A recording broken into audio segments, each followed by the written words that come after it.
system components has grown to include boosted turbochargers, bang shift shifters, X-Pro ignition and electrical accessories, Bosch motorsport products, fabrication parts, as well as driveline and engine components. With an exceptional distribution network and inventory, Aeroflow products are always within reach. With more to come in the future, be sure to keep an eye out at aeroflowperformance.com. Hi, my name's Jenna. I'm the team coordinator for Volante Rosso. We're here at Phillip Island where we've got our Radicals and our GT3. They're currently out on track and they're the champions of the weekend. However, we wouldn't be here without our partners Packlease, who are the real heroes who help us get here. They help us get to any event that we need to go to, including race weekends, media days and track days. We've been partnered with the team at Packlease for the past 3 years, and we couldn't think of anyone better who we want to do this with. They get us from A to B and to every racetrack and every event that we need to go to. They are so extremely helpful with everything that we need, and we love being partnered with them.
Shannon's is giving motoring enthusiasts the chance to win a trip to one of the world's greatest motoring events, the 2026 Goodwood Festival of Speed. Plus, win a new Indian Motorcycle Sport Chief. To enter, take out new eligible car, bike or home insurance. Go online or call Shannon's.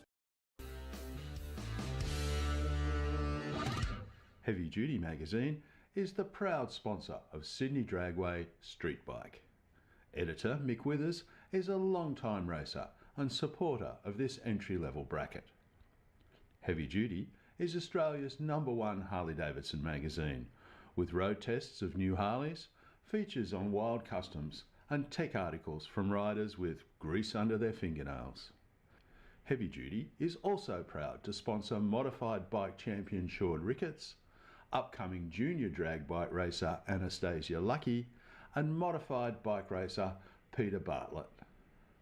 Grab your copy of Heavy Duty magazine from heavyduty.com.au.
Simpson Race Products Australia offers the widest range of safety gear, including helmets, Simpson hybrids, boots, driving suits, gloves, harnesses, underwear, accessories, and much more. Whether you're on the drag strip, circuit, or off-road, Simpson Race Products Australia has all the gear to keep you protected. Built to protect every race, every track, every lap. Simpson Racing Products Australia. For more information or to get some of the best safety equipment in Australia, send an email to sales@simpsonraceproducts.com.au or contact them directly on 0407 108 103 or 02 9545 6662.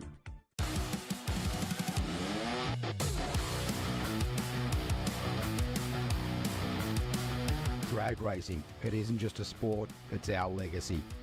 Performance, it isn't just a word, it's our promise. 3 generations, 1 unwavering passion. Speedflow, where innovation meets performance. Proudly Australian, unmistakably world class. Speedflow.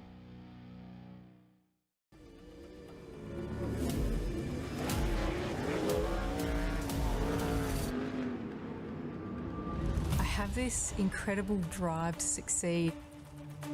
I've just got this ambition, I want to get on the podium.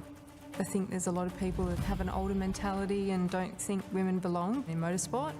And that's one thing I'd like to prove a lot of people wrong. It's you in the car and it's your ambition and your drive to win.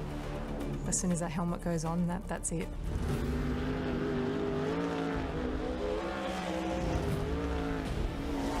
I'm Brooke Newson. I'm a sprint car and outlaw car driver. Building a street car through to a race car? Be sure to think of Aeroflow Performance. The ever-increasing range that started with just hose, fittings and fuel system components has grown to include boosted turbochargers, bang shift shifters, X-Pro ignition and electrical accessories, Bosch motorsport products, fabrication parts, as well as driveline and engine components. With an exceptional distribution network and inventory, Aeroflow products are always within reach. With more to come in the future, be sure to keep an eye out at aeroflowperformance.com. Hi, my name's Jenna. I'm the team coordinator for Volante Rosso. We're here at Phillip Island where we've got our Radicals and our GT3. They're currently out on track and they're the champions of the weekend. However, we wouldn't be here without our partners Pack Lease, who are the real heroes who help us get here. They help us get to any event that we need to go to, including race weekends, media days and track days. We've been partnered with the team at Pack Lease for the past 3 years and we couldn't think of anyone better who we want to do this with. They get us from A to B and to every racetrack and every event that we need to go to. They are so extremely helpful with everything that we need and we love being partnered with them.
Shannon's is giving motoring enthusiasts the chance to win a trip to one of the world's greatest motoring events, the 2026 Goodwood Festival of Speed. Plus, win a new Indian motorcycle Sport Chief. To enter, take out new eligible car, bike or home insurance. Go online or call Shannon's.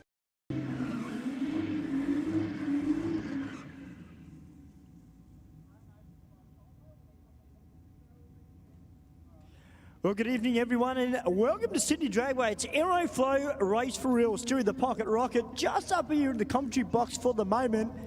And one of our main commentators for tonight, who's here, Mark Thomas, and the Bushman. Well, he won't be too far away. He won't be, mate. He wouldn't miss it for the world. Mate, I was having a good conversation to someone you know very well, Galvo, on the way in. So, how is he? Yeah, really good, mate. Trying to convince him to come on down. Just come down for a nice, relaxing night. We just about got him there. Man, I'm hoping Galvo watches the live stream tonight because he is very much a part of not only the Sydney Dragway family, but particularly the Race for Real commentary team. You know, learning from you and him when I first started. And, yeah, I've got a lot to thank you and Galvo for, but it'd be great to have him back. I'll tell you what, if he can come down for the Holden versus Ford night, mate, how good would that be? You know what, he's still got his Mustang. Yeah, I'm going to harass him. He's got to come down. Can I help you harass him? Oh, yeah, for sure. Yeah, mate. I reckon we will. Hey, just to say hello to Silver Star Lego, who's already tuned in via YouTube, and it's me, Denny, who's locked and loaded, ready to go. Welcome, guys. Watch the live stream. Welcome to everybody that is here at Sydney Dragway tonight for Aeroflow Race for Real. If you've seen via our Facebook page, we do have burnouts tonight. We've got a pretty good lineup of burnouts as well. So that'll be kicking off at around 9:15, 9:30. But oh wow, look at this, Mark. We got an F-150. Of course, the Holden versus Ford night's not just about Falcons, Mustangs, Commodores. It's about anything that's got a Ford badge or a Holden badge. Absolutely, yep.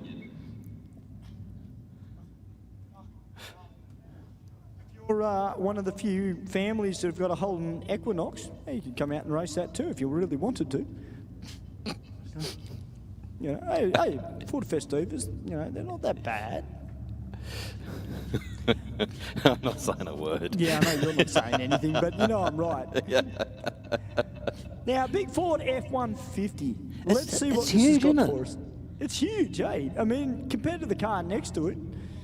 I'll tell you what, it's a little bit aerodynamic as well. Like it's got the hard cover on the back, so it's got a bit of flow over of the air. Let's see how it goes. Or 2.06 in the 60 for the big F-150. And I'll tell you what, it's keeping the car in the rocket lane fairly honest. This could be close on the finishing line. 12.81 to a 12.98. Both of them 109 miles per hour. Wow, 12.9 out of that is phenomenal. That's a lot of metal to be dragging along, isn't it? It certainly is. Well, we've got a very nice looking Mitsubishi Lancer down here in the Aeroflow lane, about to take on the BMW. Tell you what, big thank you to everybody who's come in early for Aeroflow Race for Real tonight. I reckon we missed out last week due to the weather. We did indeed. That we've got a fair few people now. Joe Sabello's here tonight, Uncle Joe. And I said to him, I thought you'd bring the Commodore this week. He said, no, maybe next week for Holden versus Ford. He's hell bent on whipping some Fords next week.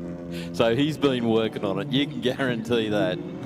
But I'll tell you what, have a look in lane 6. We've got some really tough cars there. Yeah, I can't wait to get down there and see who's down there. We've got a couple of rotaries down there as well. Wow, 10.58 with a 6 for the BMW, 138 miles per hour. And 11.7, 115 for the Aeroflow lane. They've really got a sound of their own, don't they? The Beamers, it just... Especially the new ones. I mean, and the funny thing is, they're just... Some of them are so quiet, but they just go like a bat out of hell. Yeah, they do indeed.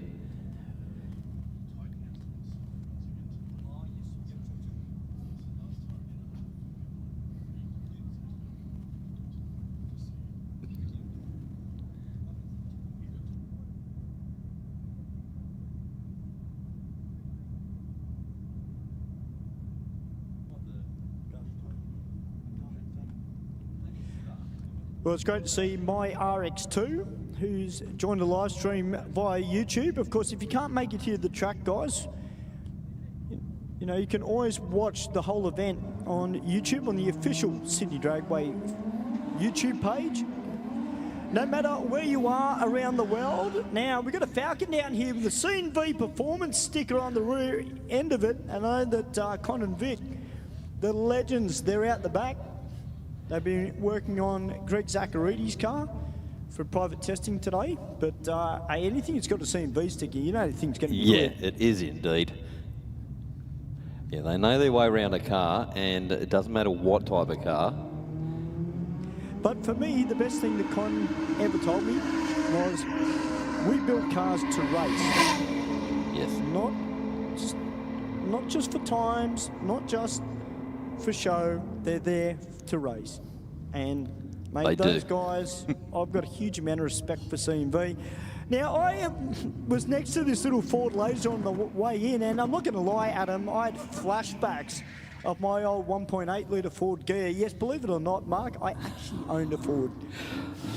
Okay, that was a dark period of your life. Yes, let's just say I spent way too much money on that car. $3,000 when you're an apprentice is a lot of money, but anyway. You do stupid stuff when you're young. You do, you learn and you move on. True, you do. I actually had a Ford for 4 days. And someone done me a favour and wrote it off on me. Nice. Yeah. Well, this little laser is a manual. A little 5-speed box in it. I'll tell you what, he's coming home pretty strong. He's got the win too. A 1386 to a 1557. Get out of here. Tell you what, for what he gave away on the line, he's really put in a big top end, hasn't he? That's insane. I did not expect that. Have a look at this little Corolla down here, Stu. Really nice champagne-y colour. Great set of wheels on it. It's just mint condition. Absolutely. That is a stunning looking vehicle. Sounds tough as well.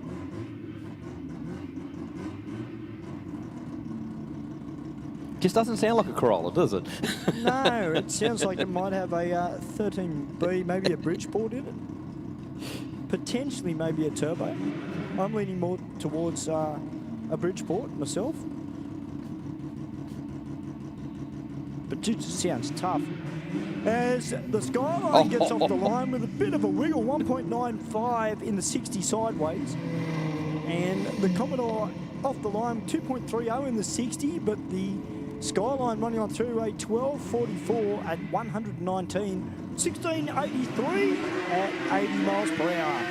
As another C&V performance-based Falcon comes out in the Aeroflow lane. Well, all we've seen in the cabin of that Corolla was a shift light ablaze. That's cool. That is cool. Now, just bear in mind, guys, if you're in the market for a race bike, Ange, our IHRA official, who's downstairs, Ange has actually still got a bike for sale if you want to go racing. So if you're looking for a street bike or a modified bike, get in touch with Ange. It is quite a very quick bike for what it is.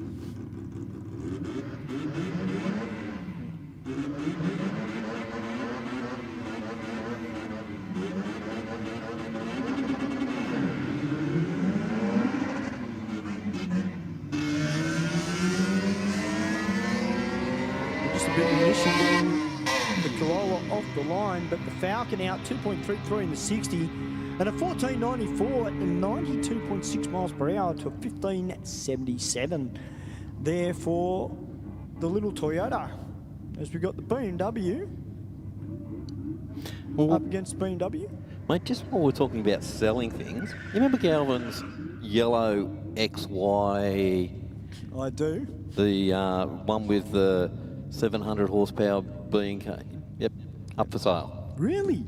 No way. Yeah. So anybody that wants a really tough XY Falcon,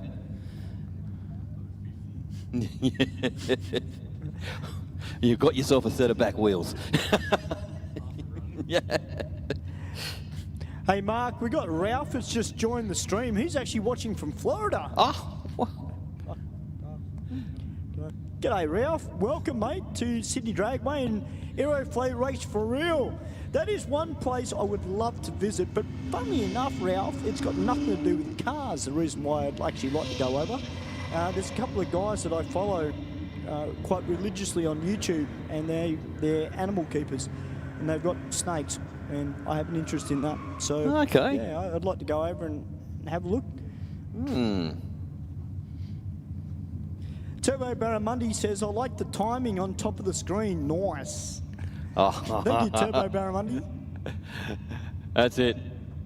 Adam, pat yourself on the back. Again. Your work is done. Now, Mark, this little Rodeo that's down here in the Rocket Lane, there was actually a photo put up on Facebook of this car this afternoon sitting on a dyno. So, wow, yeah? Yeah, I'm interested to see, I think it was Barrage, I think was the name, Barrage Auto Works or Barrage Automotive. Do they share any figures? No, they didn't, but the way that thing just got off the line, and it's rolling coal. Wow. 2.12 in the 60. Well, they've done a good job. 14.22.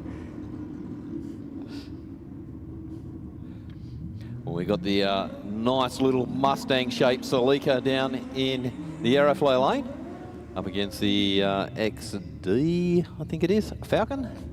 Yeah, there's a couple of XDs, XEs. Actually, one car that was going through scrutineering as I was walking out, Sus XD, is here tonight. It's good to see the Hustler back again tonight as well. Yeah, great looking car, isn't it? They certainly are. I'll tell you what, hopefully all these drivers will be here next week for our Holden versus Ford theme night as bit of tyre spin. Oh, great. Well, the legend himself has just turned up. I could feel eyes burning in the back of my head. The Bushman has arrived.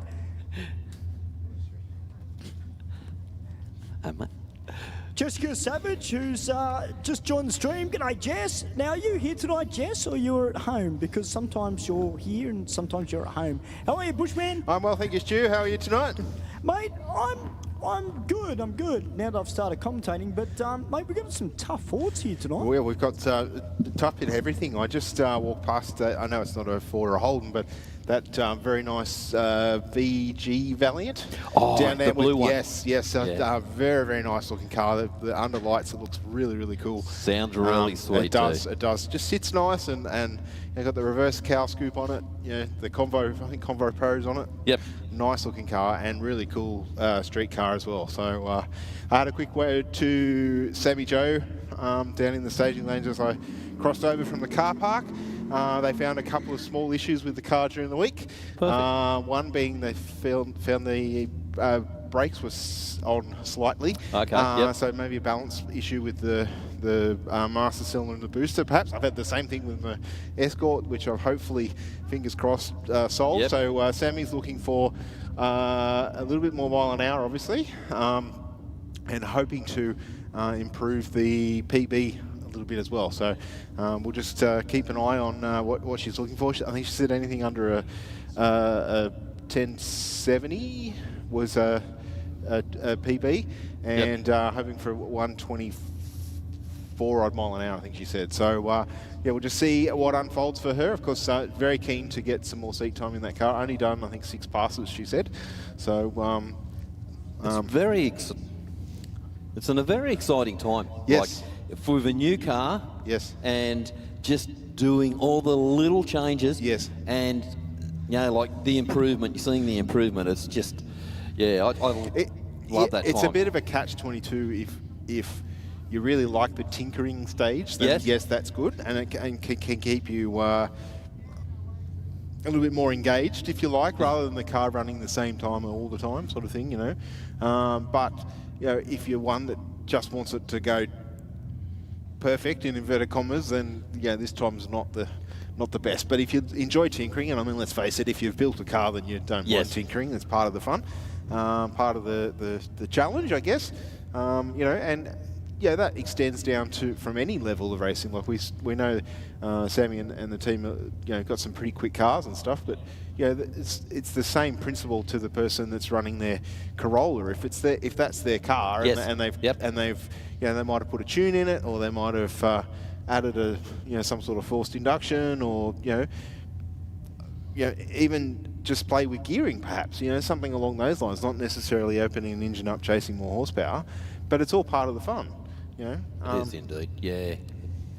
And let's face it, we're all greedy.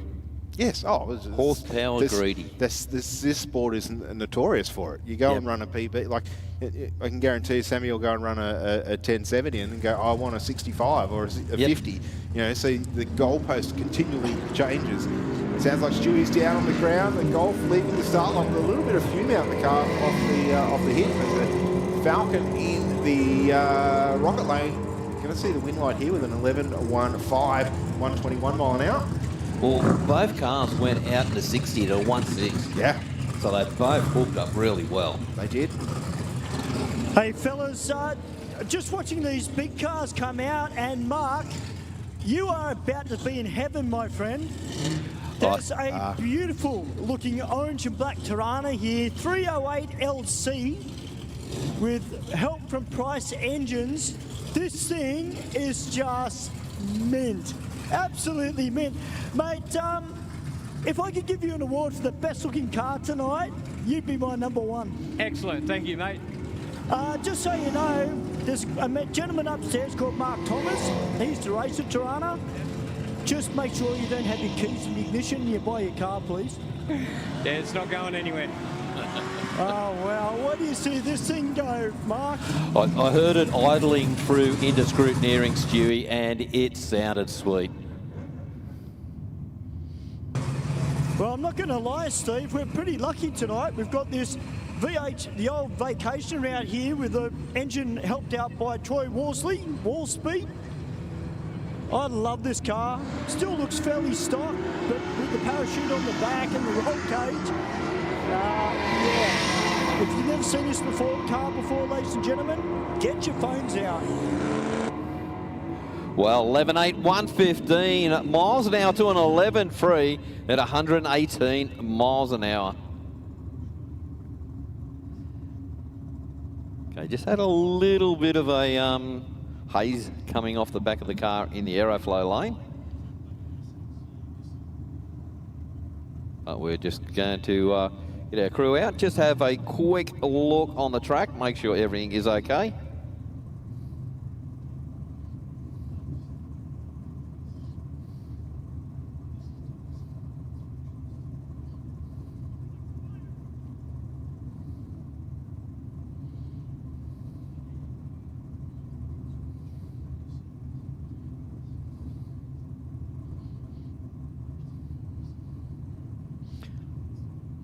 Everything looks all good. They're back over behind the fence and up the top end of the track. Looks like the same.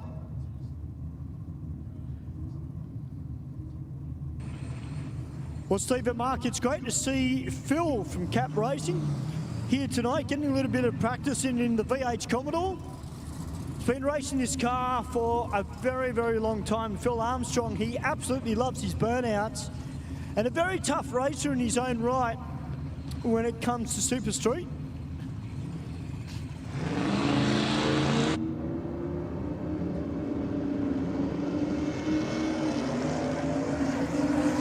Oh, goes out a 1.4 in the 60.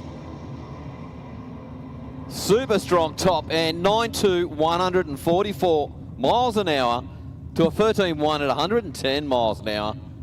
Stewie, that thing, that was a great pass straight off the trailer.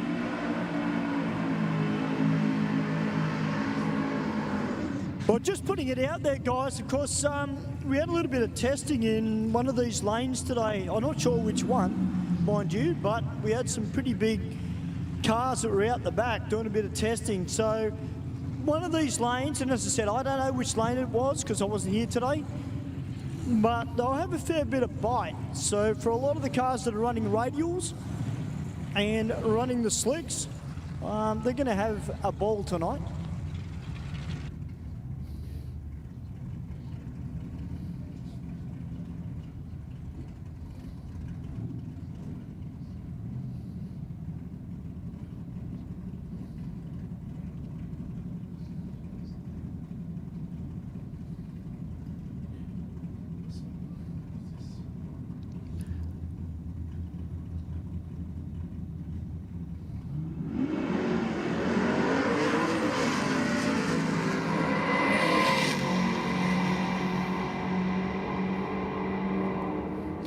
Well, 9.0, 150 miles an hour for Joe Cervello and 10.1, 132 miles an hour. I'll tell you what, that's a nice, strong super street car.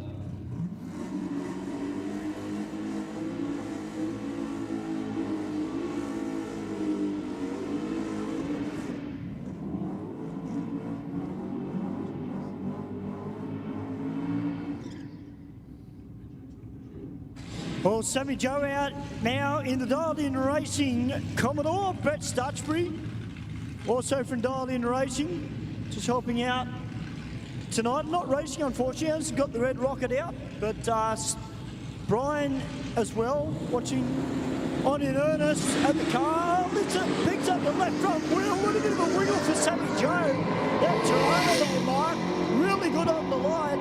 But this is looking good towards the end of the track. Sammy gets there, 10.74. Well, what a great pass. A 10.7, 126 out of the Tirana. So side by side all the way. But Sammy Joe went out at a minus 0.003. Yeah, very good light. It was pink, as Rusty used to call them. You're just on the red side. We've got a little bit of online dating happening on our chat at the moment. I'm not going to say who's asking who, but anyway, it's just a little bit distracted there. I think they're playing the game. Typical of online dating. Just a quick one, sorry, Steve. There's been a little bit of a trail of liquid that looks like it has come out of Sammy Joe's car. It's only a thin line, but I'm not sure if it's oil or not. But obviously, we don't want to send this beautiful-looking Tirana that has just turned up wild fun, and the little Gemini, the T&D Motorsport assisted car, but running radials. But yeah, we do have to get the track looked at. Yeah, the little Gemini's raced a few times here at Sydney Dragway. Pretty tough little car, of course. Any Gemini with a V8 in it's a pretty good recipe for a quick car off the bat. You know, a nice light car, good size engine bay. I think dark green seems to be the dark blue, I beg your pardon, seems to be one of the theme colours of the night, I reckon. But most of it's on cars that aren't Fords. Yeah. Actually, Steve, that may not have come out of Sammy's car. It might have actually come out of Wild Fun, but there's a little bit of liquid here that the team will have to get cleaned up.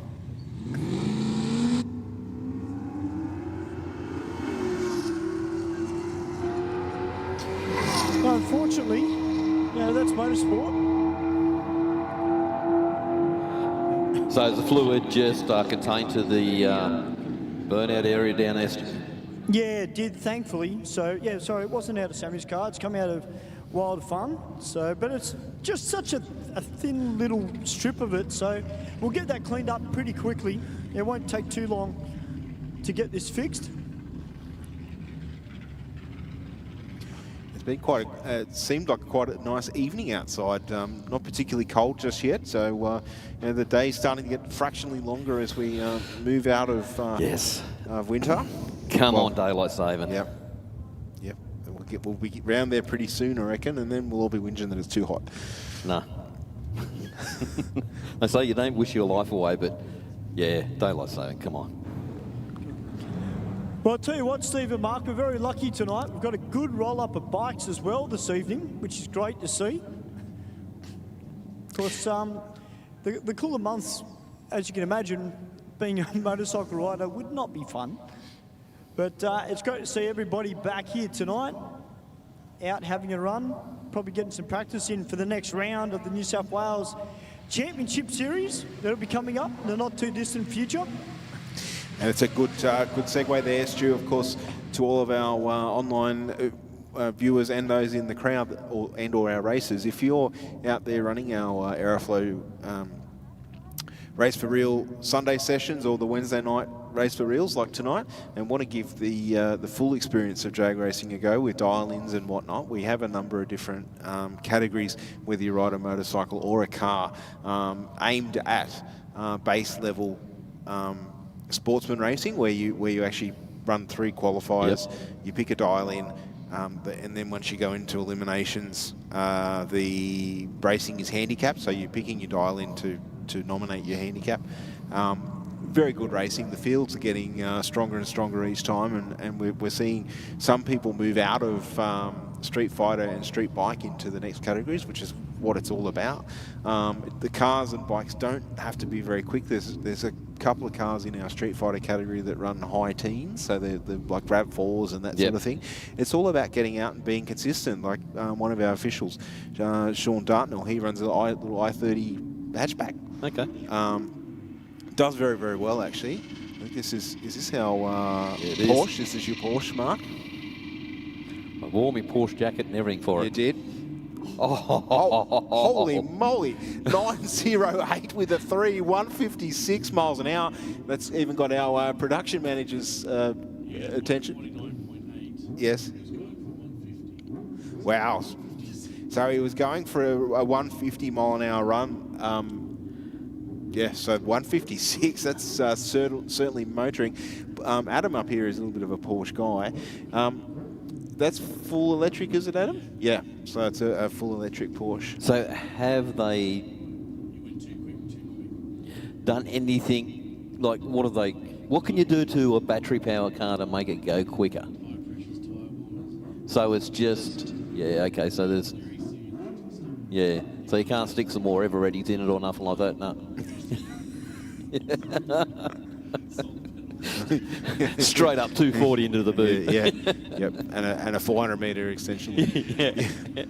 Or thereabouts. Wow, that was very, very impressive straight off. Yeah, so 90156. I think that was mentioned in our memo about tonight.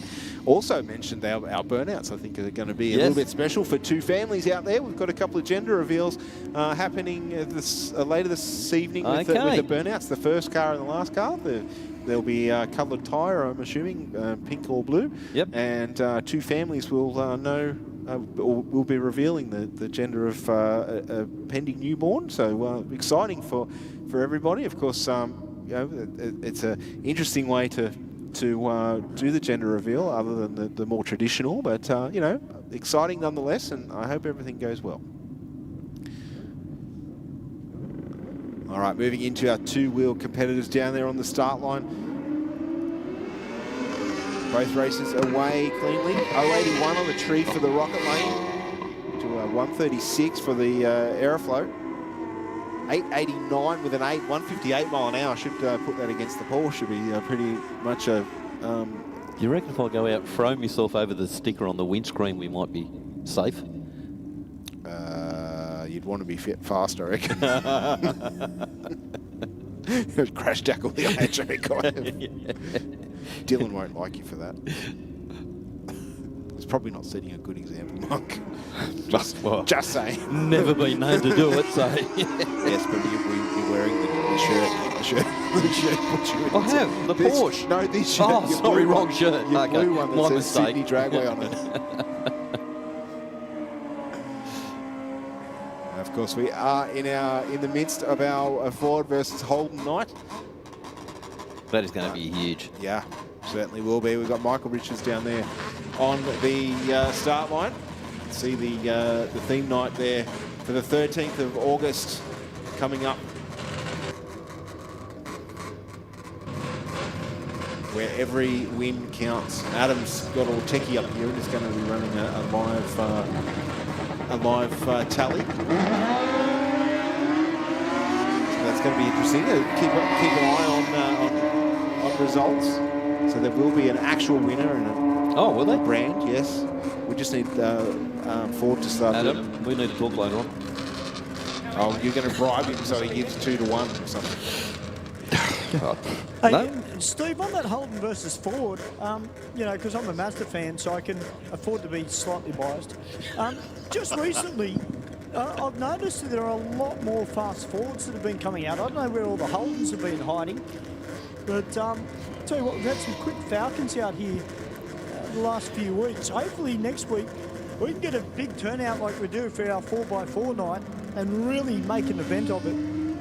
I noticed that Halil Mustafa is actually watching the live stream. So, Mustafa, if you can hear me, please bring out the Commodore. Now, I've been told, Mark and Steve too, one of our officials is racing tonight, young Dylan. He's in the blue Falcon, which is just almost underneath the tunnel in the Rocket Lane. Now, I've been told, honestly, I don't know how this has come about, but our track walker Ray, who's at Sector 2, apparently his nickname is Chicken Burger. I'm guessing he likes chicken burgers. Well, yeah. This is getting interesting. So Ray gave him a bit of advice and just told him, just imagine there's a chicken burger down the end of the lane that you're in and just send it. Whatever works for motivation, I guess. Well, I'll tell you what, just before he goes out, hey, listen, what's this about your nickname, Chicken Burger? Yeah, fuck. No, careful. Good Swearing save, Stu. on my mic. Good save, Stu. You should know better than that.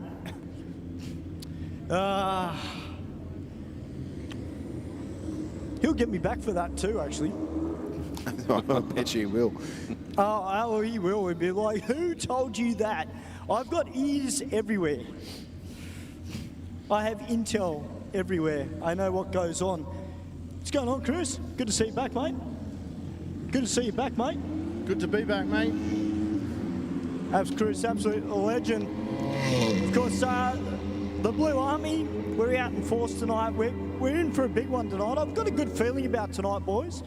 People are still rocking up, going through scrutineering. And the racing has already been really good tonight. So if you can't make it here to the track, guys, please make sure you tell your friends to tune in via the official Sydney Dragway YouTube page. And don't miss any of the action that we have tonight as the Kawasaki gets a bit wiggly off the start line in the rocket lane. The Aeroflow lane runs around at the top end of the racetrack at 10:59 with a 3 at 1:36. Just reading some of our chat while Stewie was talking to Chris down there on the start line. Turns out our on-lap dating that I jumped to conclusions. They're already together. It's just that one's in the one room and the other's in the other, and they didn't want to get up. Apparently one keeps asking for photos though, so I don't know what they have to sort that out themselves. And good to see John Drew chiming in to the live stream. Welcome, John. I hope you're enjoying the evening. Of course, John, one of our hard-working officials, has moved away and has just said that he's coming back for the grand final coming up in a couple of weeks' time here on the 23rd or 24th, and which of course is our Nitro event, which is coming up. I'm always getting confused whether it's the 23rd, 24th. There you go. Thank you very much, Adam. It is the 23rd, and if you like Nitro, you're going to see all forms of it at that event. So it's going to be an absolute cracker day of Nitro racing, top fuel dragsters, Nitro funny cars, of course, all of our sportsman categories, and it's the grand final for the season. John coming on to help out once again, which will be a valuable hand. A 10.05, 139 miles an hour in the rocket lane there, Mark. I'm thinking that was something European, the way the brake lights were flashing. Well, 10.9 in the Aeroflow lane as well. So two quick cars side by side.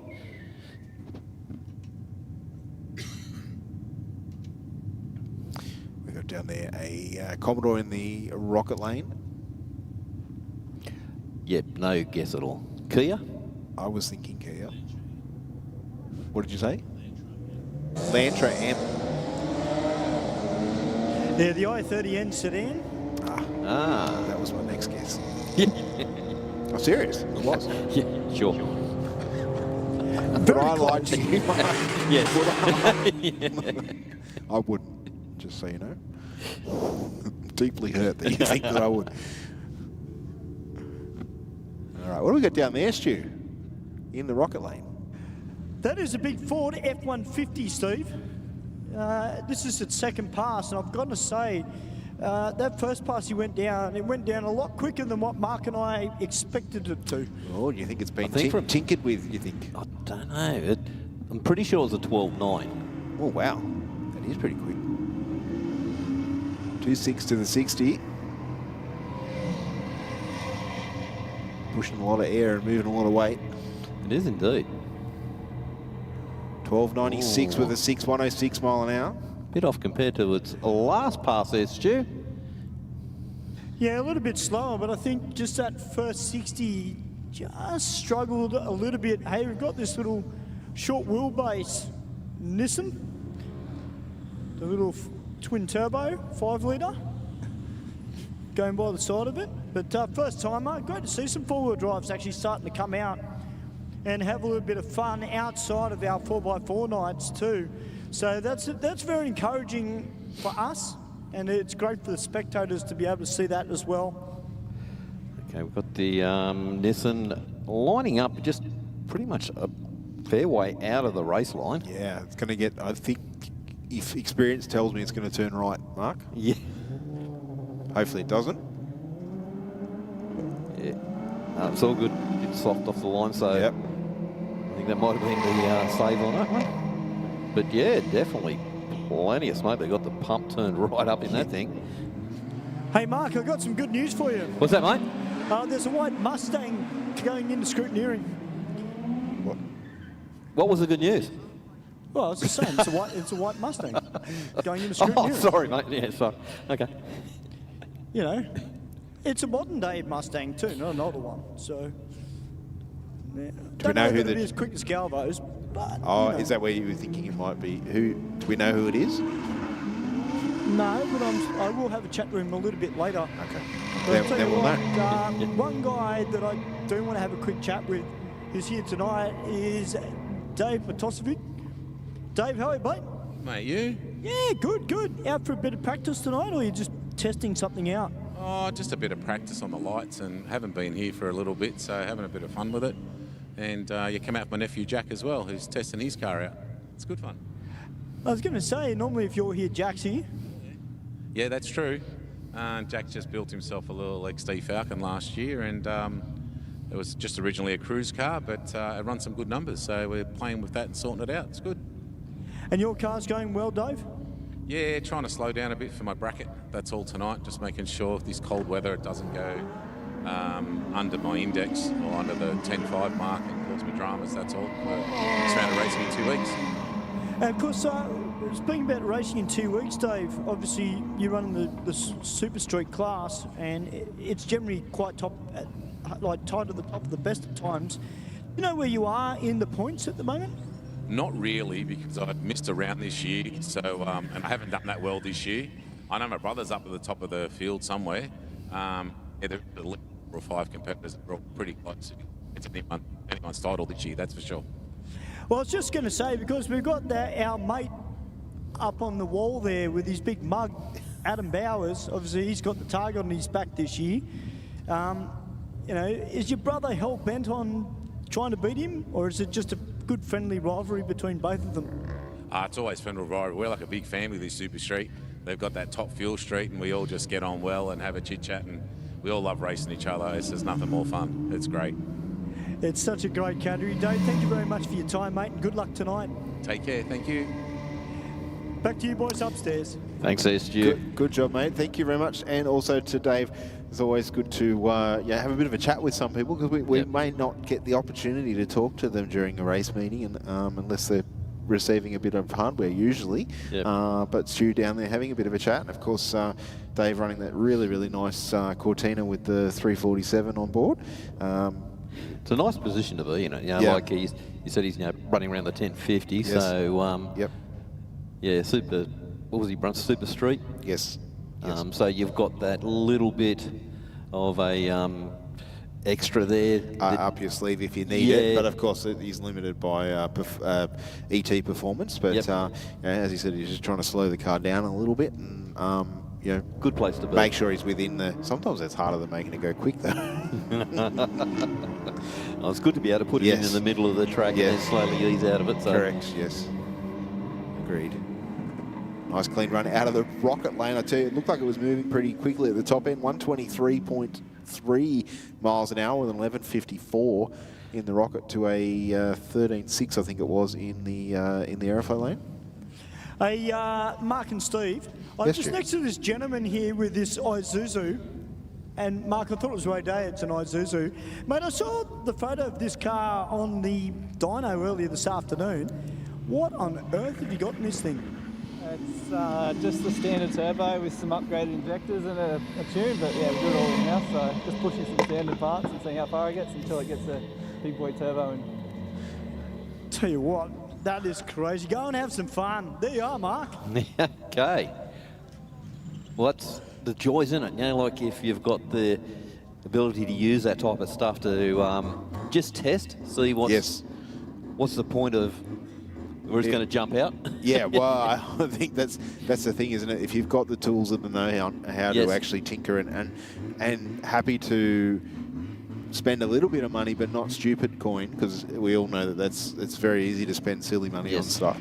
Yeah, you can test and find the limits of the factory components, if you like, as we see with the Skyline marching on down the Aeroflow lane at the moment. But yeah, I think any sort of motorsport is a matter of trying to find the next weakest link and then move into something else. But I saw on social media yesterday there was a gentleman doing some test. Look, I was in the US somewhere doing some test launches in I'll say an industrial area, and it was a Honda. No, well what is it? The truth. In Mexico. Yeah. Everything's in Mexico. Yeah, in Mexico. Yeah. And he's up on the limit, lets it go, it just spins the wheels and gets like probably 30 metres, if that, from where he launched, and you just hear this bang, and then the ting, ting, ting, ting, ting, ting, all the bits coming out of it. Yeah. The first thing the guy with the camera did is spun the turbo, which is hanging right on the bumper. I was like, well, that's probably the cheapest bit of what you've probably just destroyed. Opens the bonnet, and you can see the whole crankcase, like the full crank, and all the rods are all naked. There's nothing around them, pretty much. I don't know what the back of the block must have been what was holding the head up, but everything else was in pieces out on the bitumen. But yeah, an expensive little test launch there.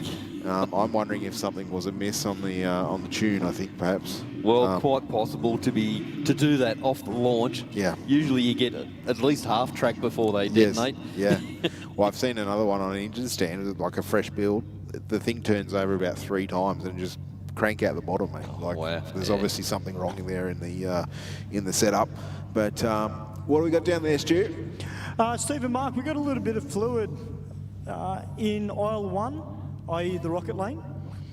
So we'll have to get this just quickly cleaned up. Just while we're down here, we're talking about drivers in the New South Wales State Championship Series, and one of the Varillas brothers.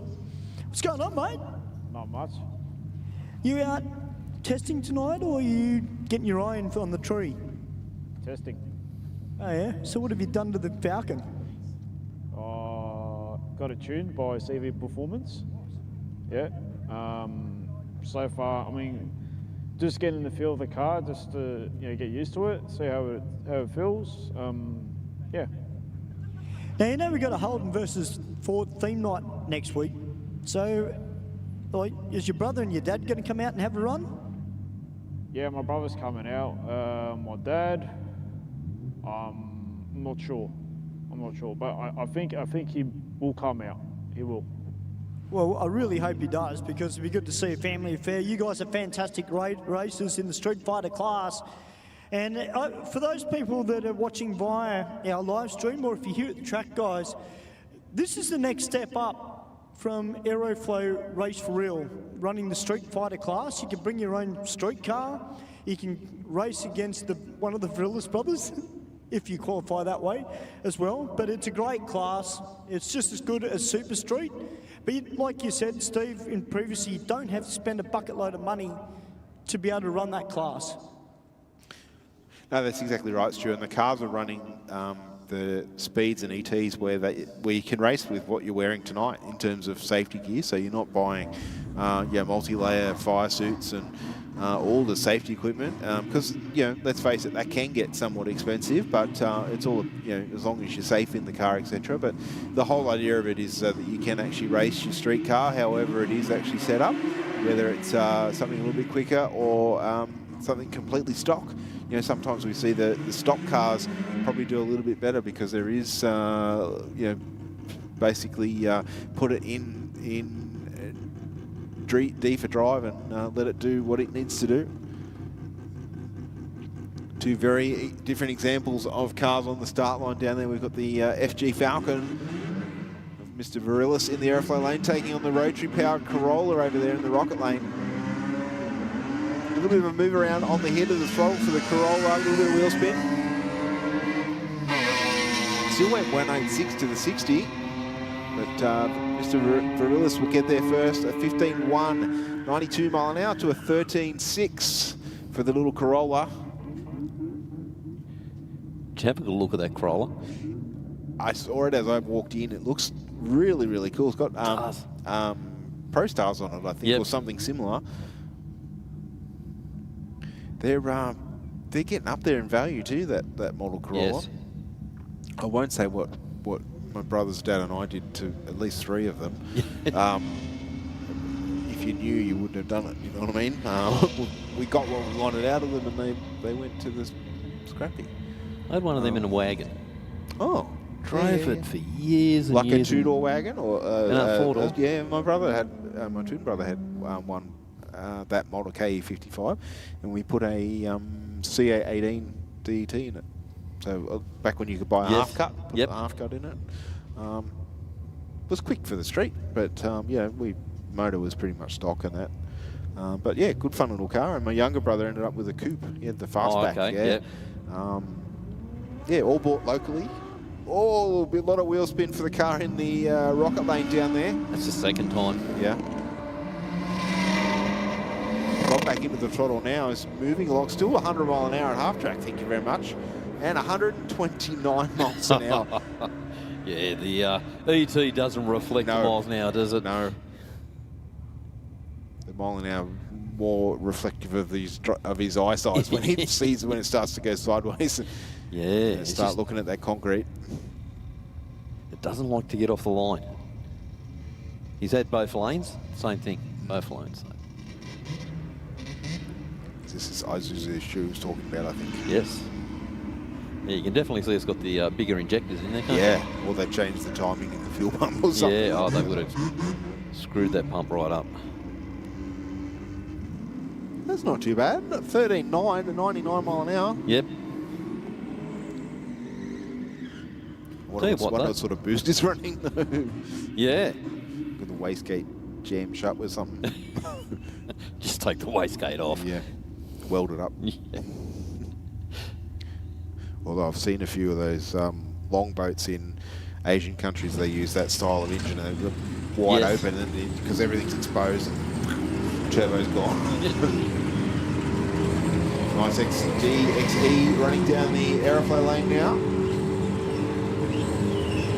Mark and Steve are just down here in the tunnel, and what can I hear? There's this beautiful looking VP down here, and he had the bonnet up earlier, and there's a sneaky little supercharger. I was going to say I could hear something whistling there when you walked past it. Is that the white one, Stu?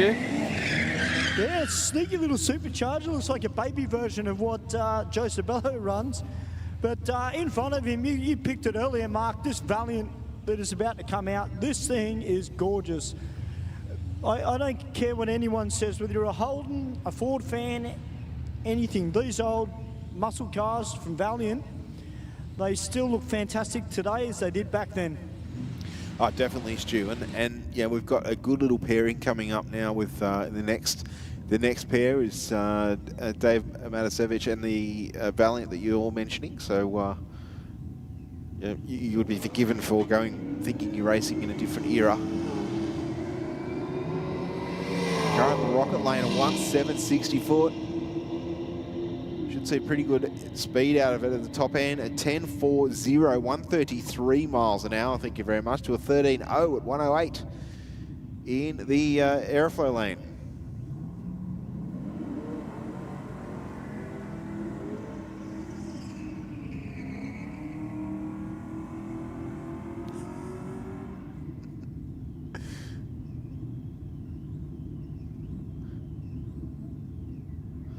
Our online daters have got the crown for the YouTube live stream and wants to know what she gets for that.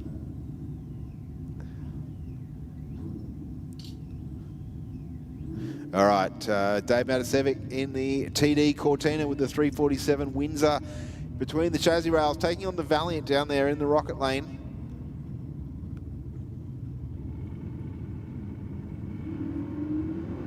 Matasevic away with an 013 light. Valiant, I think, we were headed off the start line. And a little bit of smoke starting to come from the back of the car at around half track. Matasevic runs through with a 10.42 with a 9, 128 miles an hour. The Valiant with a smoky 12.05 at 118 miles an hour.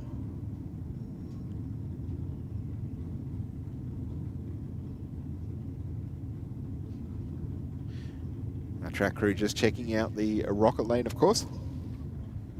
As I said, it started to appear around about half track. It did appear to get worse as the car went down.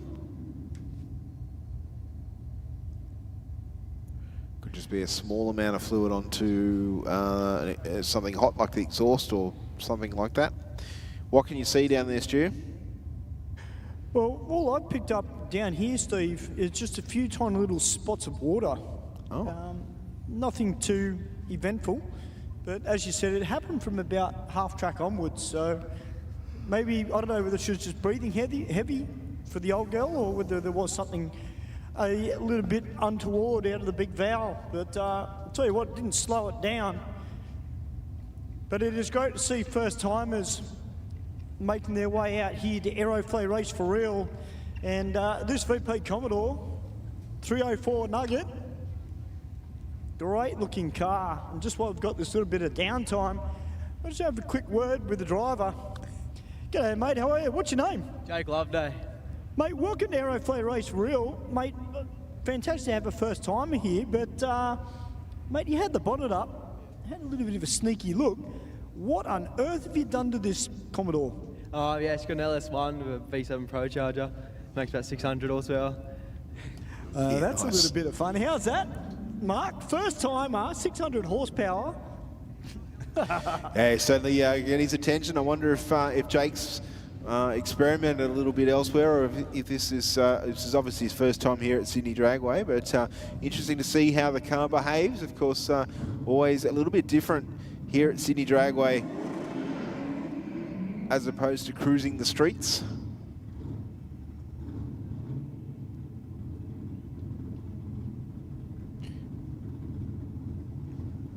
Yeah, I can also tell you, Steve, that car has also got a set of radials on the rear end of it, like a sportsman tyre. Yeah, okay. That should be good. Probably. Jake's going straight into wheel spin there, gone into pedal, and I think the car in the Aeroflow lane has had some issues. Steve, it's actually got something hanging down from the front of it. Oh.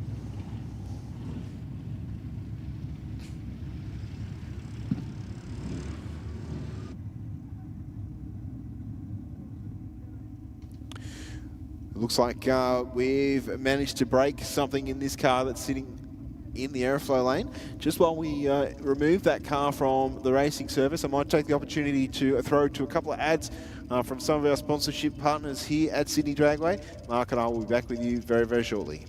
A street car through to a race car, be sure to think of Aeroflow Performance. The ever-increasing range that started with just hose, fittings and fuel system components has grown to include boosted turbochargers, bang shift shifters, X-Pro ignition and electrical accessories, Bosch motorsport products, fabrication parts, as well as driveline and engine components. With an exceptional distribution network and inventory, Aeroflow products are always within reach. With more to come in the future, be sure to keep an eye out at aeroflowperformance.com. Hi, my name's Jenna. I'm the team coordinator for Volante Rosso.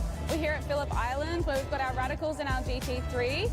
They're currently out on track and they're the champions of the weekend. However, we wouldn't be here without our partners Pack Lease, who are the real heroes who help us get here. They help us get to any event that we need to go to, including race weekends, media days and track days. We've been partnered with the team at Pack Lease for the past 3 years, and we couldn't think of anyone better who we want to do this with. They get us from A to B and to every racetrack and every event that we need to go to. They are so extremely helpful with everything that we need, and we love being partnered with them.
Hey everyone, are you in business for yourself? Maybe you own and run a transport business and are eyeing off a new truck or trailer. Or maybe you're a tradesman needing another essential tool. Well, here's a game changer for you. Check out Credit One Equipment Finance. They are Australia's top choice for financing for good reason. Whether it's transport, construction, farming, or any trade, Credit One Equipment Finance is perfect for your business. No matter your industry or equipment needs, Credit One Equipment Finance is your go-to solution. They understand that growing your business means having the right equipment and tools, which often requires substantial investment. With Credit One's diverse finance options, you can acquire your excavator, van, truck, crane, or whatever your job demands. But hey, don't just take my word for it. Check out over 1,800 glowing 5-star reviews on Google. That's right, 1,800 and counting. For competitive rates and solutions that beat the banks, and for lightning fast loan approvals, visit www.creditoneequipmentfinance.com.au or click the link in the video description below. Empower your business today with Credit One Equipment Finance. Shannon's is giving motoring enthusiasts the chance to win a trip to one of the world's greatest motoring events, the 2026 Goodwood Festival of Speed. Plus, win a new Indian motorcycle Sport Chief. To enter, take out new eligible car, bike or home insurance. Go online or call Shannon's.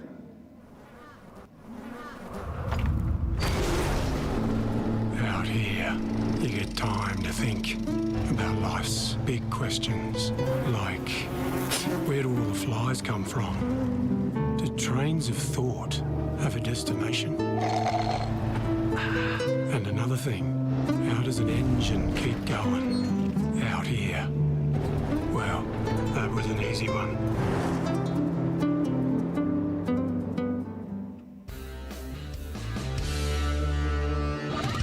Heavy Duty magazine is the proud sponsor of Sydney Dragway Street Bike. Editor Mick Withers is a long-time racer and supporter of this entry-level bracket. Heavy Duty is Australia's #1 Harley-Davidson magazine, with road tests of new Harleys, features on wild customs and tech articles from riders with grease under their fingernails. Heavy Duty is also proud to sponsor modified bike champion Sean Ricketts, upcoming junior drag bike racer Anastasia Lucky, and modified bike racer Peter Bartlett. Grab your copy of Heavy Duty magazine from heavyduty.com.au.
Simpson Race Products Australia offers the widest range of safety gear, including helmets, Simpson hybrids, boots, driving suits, gloves, harnesses, underwear, accessories, and much more. Whether you're on the drag strip, circuit, or off-road, Simpson Race Products Australia has all the gear to keep you protected. Built to protect every race, every track, every lap. Simpson Racing Products Australia. For more information or to get some of the best safety equipment in Australia, send an email to sales@simpsonraceproducts.com.au or contact them directly on 0407 108 103 or 02 9545 6662. Well, I tell you what, Adam, that's nearly perfect timing. We couldn't have asked for better than that to finish a Simpson Race Products advert. Of course, Simpson Race Products, one of our long-time supporters here at Sydney Dragway. And we're going to move into this very, very nice orange Tirana down there. You missed its last run, but you're now in the prime spot to check it out. Let's see what he can do this time off the start line, Mark. Yeah, he's up against his VF Commodore. Ran a low 10. Which the Tirana? Tirana? I can't remember, to be honest. Wow. Just lifting that left front. 009 red on the tree. It doesn't matter here tonight. The time is still going to count at the top end of the racetrack. Just dabbing the brakes at 3/4 track and runs a 10.95 with a 126 miles an hour. And a VF goes through 19.6 at 62 miles an hour, so definitely a few problems with that pass of that car. Yeah, unfortunately, boys, the tail shaft broke on that Falcon. That's unusual.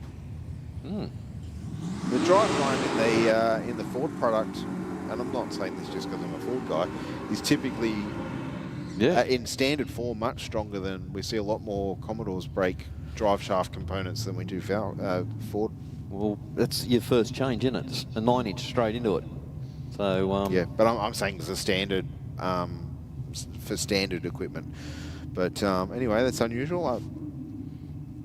Hopefully it hasn't caused any too much other damage, because sometimes there is a little bit of mass floating around there. Yep. Can massage the hump in the floor if need be. Yes. On the track now, we've got Phil Armstrong in the blue Commodore taking on the purple Gemini. Not a bad run there. The Commodore getting their first mark with a 10.14, 132. And 10.4 for the Rocket Lane. Well, we got the LX Tirana down in the Aeroflow lane. And he's up against the VH Commodore. The Sammy Joe's car. Yep. So we're looking for 123 mile an hour. The smoke from that Tirana is just lingering on the start line. I think the car must have filled up with smoke. It's getting worse as it's sitting there. Wow. 031 on the tree for Sammy Joe. Went 1.5 to the 60. Neck and neck with the Tirana. I think the Tirana, oh no, Sammy just in front of 1,000. 10.67 with a 2, 125 mile an hour. She will be absolutely pumped with that. Yeah, good pass. Well, I can tell you that Brian is up and about. He is absolutely pumped. Well, I think there's 2 mile an hour difference in 0.06 of a second, if my memory serves me right. Just goes to show how important it is to have your brakes not dragging, I guess. Yeah, indeed. And these nights are great for doing all these little testings and keeping the time cards. Well, it's different weather as well, obviously coming into a cool night air. There may be a time in the near future that Sammy might need to look at that data and go, well, I ran that in this identical conditions. Yep. I guess that's the good thing with a car like hers that is, although not done a big number of runs, like nowhere near what Joe's cars run, but from what I've seen, it's not spinning the wheel, it's not moving around, so you eliminate that variable in the time that the car runs. 0.54 on the tree for Joe, and an 8.96 with a 0, 150 mile an hour. Yeah, that was better than his first pass. Yeah, but as you say, Steve, that that's the joys of keeping your time cards, having a book, write down all the variables when you first get here with, temps and humidity and all the rest of it, and that library you just go back to. Well, I think the critical thing is with a lot of that stuff is if you don't change anything, then you can use it. But if you've done 10 passes with carburetor X on the car and then you change the carby, then that might throw you out. Or you go and do something like put a turbo on. Obviously, the conditions are not relevant to the previous passes. You start again. We used to keep all that in our book. Yeah. What changes we've made. Yep. And then you can see if you've gained. Yes. Or if you've gone backwards. It's Well, ladies and gentlemen, Sammy Joe comes up the return road. Put your hands together. The Dialed-In Racing VH Commodore. I'll tell you what. I've never seen Brian almost do a Toyota jump. 10.67. You beauty. We're in the 60s. How good? That was awesome. Congratulations, Sammy. Well, 10.9, 125 miles an hour for the Aeroflow lane. I think we've got an electric Harley, I think it is, down there in the rocket lane, if my memory serves me correct. Okay, I did see that bike down there. I can't hear anything out. What do they call it? A volt or lightning bolt or something? I think the Harley, electric Harley, Adam. That's really interesting because I watched a thing a while ago about Harley going broke. Oh, okay. 1186 live wire. No, I wasn't even close. Close. Sorry, Harley. I apologise. I knew it had something to do with electricity, obviously, and I've picked the rider's jersey. And a nice pass there for the bike in the Aeroflow lane. Mark 11:32, 141 miles an hour. There is a bunch left in that bike, ET-wise. Yeah, absolutely. And 11.0 for the rocket lane.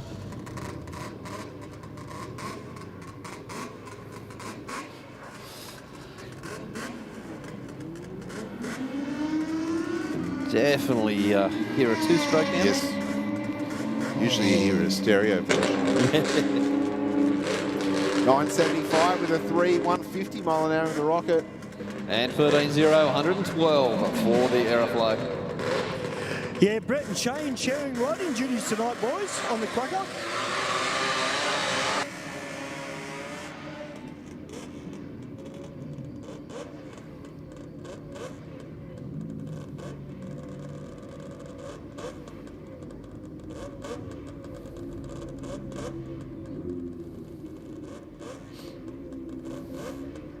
Will be interesting to see how fast they can get this Kawasaki going. Well, I'm sure they'll tinker with it as much as they can. Just depends on how what adjustability they've got. We know Brett certainly and Shane are very accomplished racers.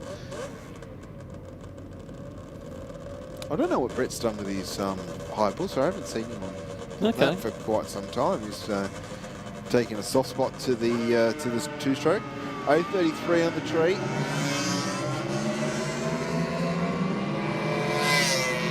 Running through the gears. And a 12.79 with a 9, 102 miles an hour. And 12.9, 101 miles an hour for the rocket lane.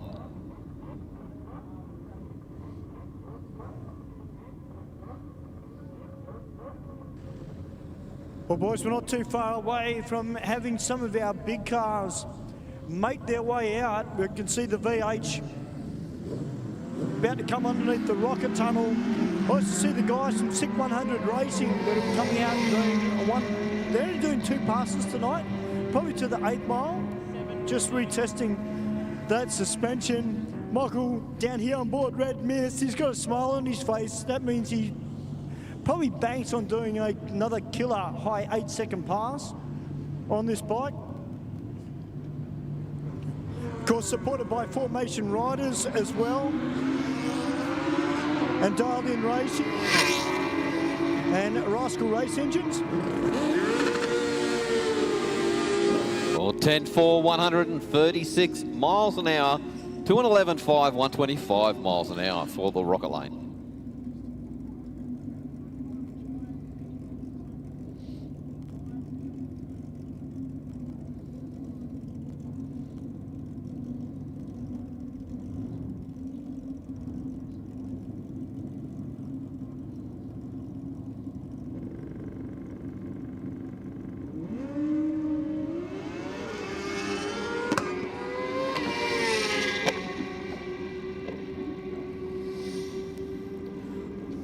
Well, bike in the Aeroflow lane, moving around a bit. 8.7, 158 miles an hour.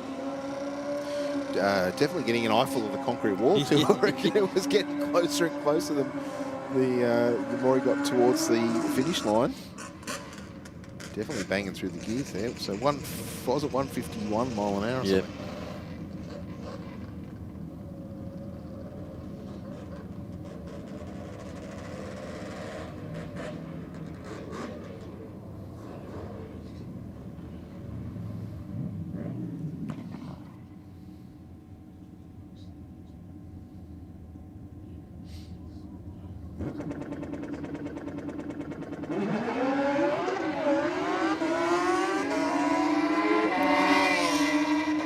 Well, great reaction time and a 1.488, 152 miles an hour for the Rocket Lane.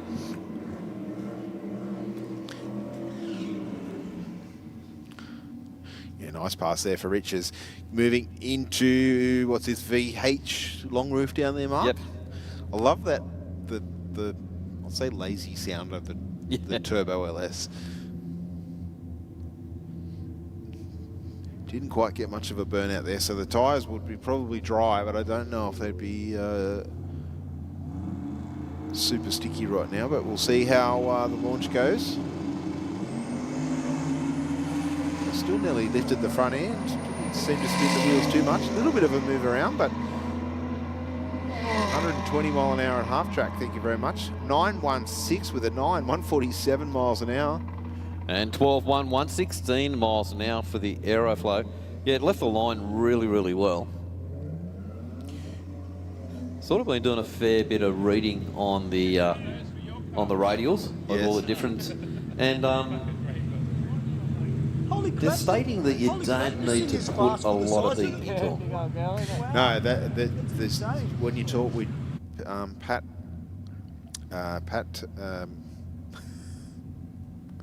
commentator Pat. I'm trying to think of his surname. Why can't I remember his surname? Anyway, Pat has been talking to us about different, like a street tyre compared to a radial to a slick. So your street tyre, you think doing a massive burnout is going to help you get more traction. No, it doesn't. It just turns the rubber compound to glue, to a goo. Yes. Elliot is his name. Yes. I got there eventually. And then a radial, they don't like being overcooked as well. Yes. So yeah, just enough to get a little bit of smoke is probably enough with a radial. A slick a little bit is a little bit different. You need the heat. You do need to be a little bit more aggressive when you burn out with a slick tyre. But keep in mind you've also got a lot more rubber on the ground because you haven't got a tread at all or whatnot. And the radial is typically a very different construction in the tyre as well. There's a stiffer sidewall, so the way that the tyre actually handles the car weight transfer and everything is a little bit different, and potentially, without going into the scientifics of it because I don't really know, the radial tyre might be a different compound as well. Yeah, I think it is.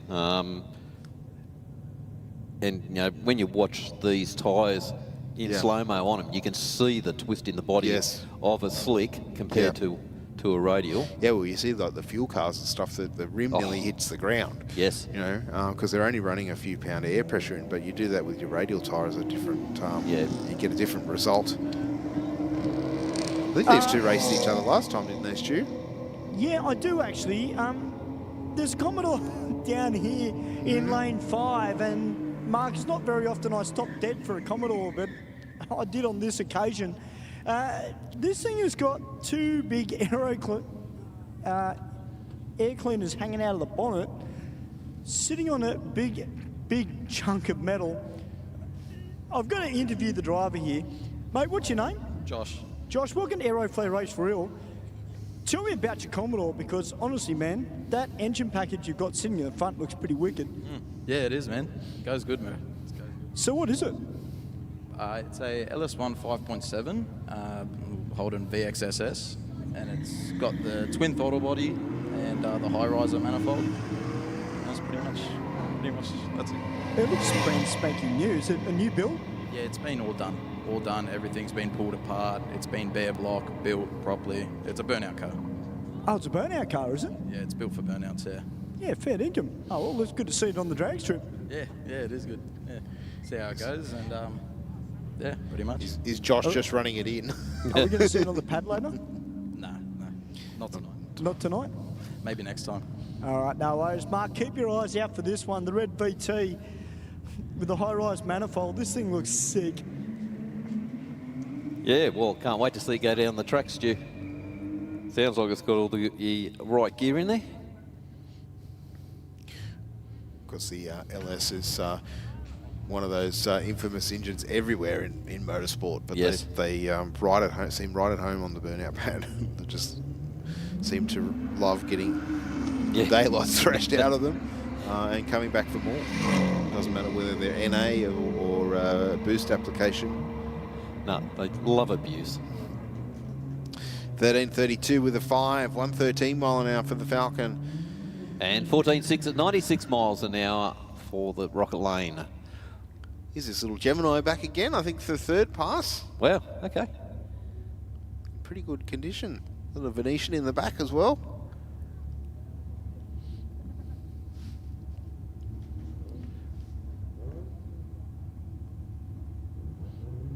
Don't see many of this model Gemini on the road anymore. No.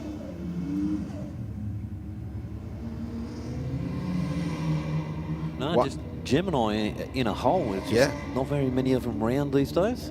This one's pretty stout. What, 1270 mark, 120 mile an hour. Thanks very much. Went 1.9 to the 60. Okay. I wonder what's under there. 17.9, 78 miles an hour for the Aeroflow. It might be a job for Stu. Yeah, Stu, can you, if you can hear me, can you interview the driver of the white Gemini, please? I want to know what's in it. Sorry, of the white Gemini that just ran. Yeah, absolutely. I want to know what's in it. I'm tipping a turbo, was it Isuzu motor of some form, but I could be wrong. Or the Piazza, I think, was another common swap for them. Yeah, because it's definitely the old Isuzu motor. Much as everyone used to just bag them out, they've shown some fairly big potential. Well, we've seen there's one in Gemini in Queensland that's run. I'll probably get shot down online for this because I know it's run deep into the 7s at 180 something mile an hour, and it's still, I think it's the 1.8 Isuzu motor. Yep. I saw it a few years ago at Willowbank and walked up to it thinking it was being FJ turbo or something like that. I was dumbfounded. They said to the driver and his father, how do you go for parts? He said, oh, yeah, we're selective because they get what they can get, and then they just spread them out and go, well, if I use this one here, then that solves that problem. You know, there's nothing new. It's all reconditioned to suit big burnout from the little Corolla down there on the start line. But yeah, using that style of power plant, even me with the Cortina stuff, you know, getting good quality parts, second-hand parts is getting harder or expensive, more expensive. Yeah, that's the way it's going. You know, like the older cars now, that just the parts are they're drying up. Yep. You know? I mean, like the Cortina is 60 odd years old now. Yeah. I'm wondering, is that Lancer sequential gearbox? It definitely sounds like it's or some sort of paddle shift.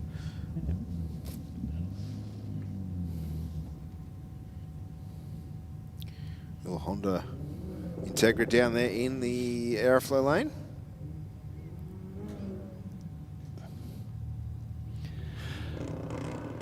Can't help you out with what's in the Rocket Lane. It's an RS3. I'm going to say it looks like an Audi. There was the Audi wagon as well. Big step sideways for the Integra.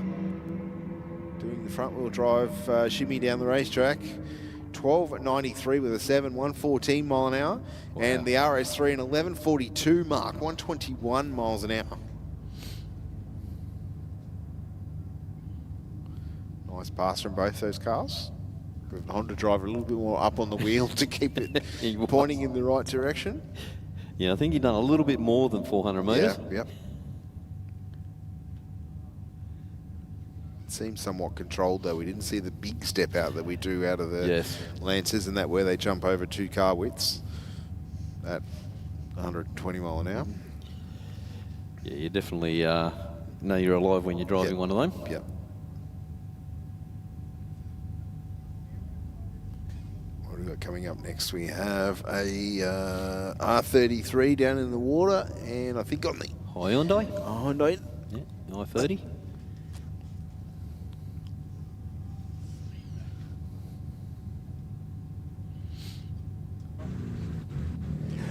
Well, Stephen Mark, I'm down the back of the staging lane, just here with the driver of this little white Gemini.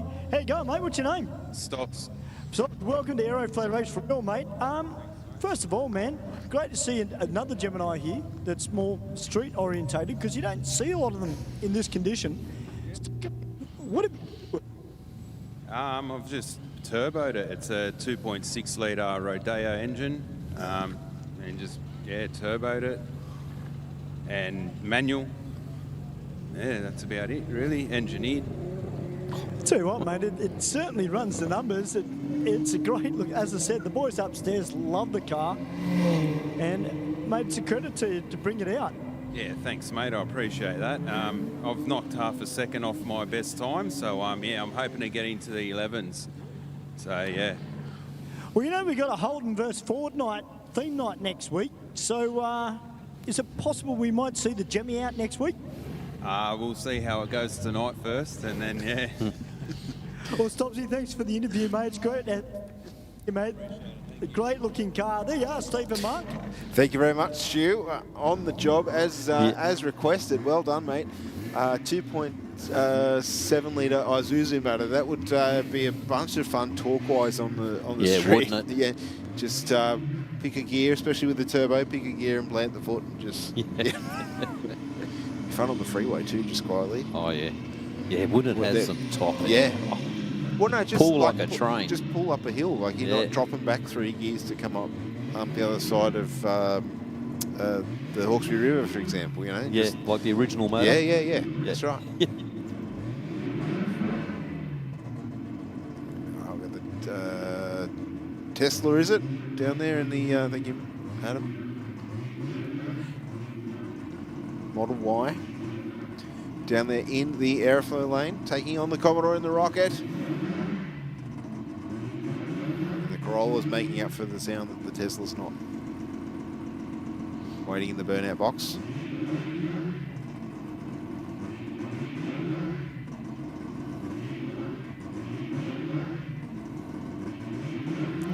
Tell you what, the Tesla's away first, and I think he's going to say see you later to the Commodore. Gone. 92 mile an hour to half track. 10.2 seconds to the 1,000. A 12.20 at 1:14. And a 14.3 for the Rocket lane. So definitely be a two-engined or drill. I'd imagine so.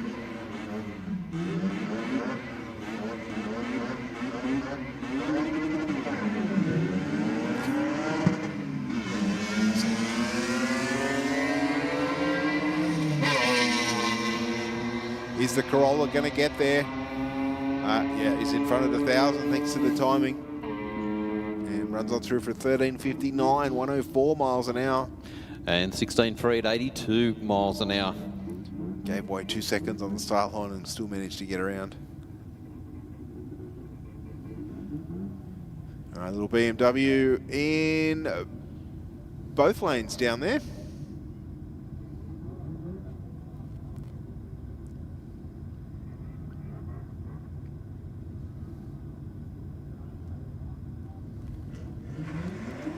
Yes, thanks, Ben. Just got a text. Ben telling me what Pat's surname was. I did get there in the end, Ben. Thank you very much, man. I was just a bit slow. Okay, I just had a message delivered to me from Adam. If we could have all of our competitors down there, we have your headlights on, please, and your air conditioning switched off.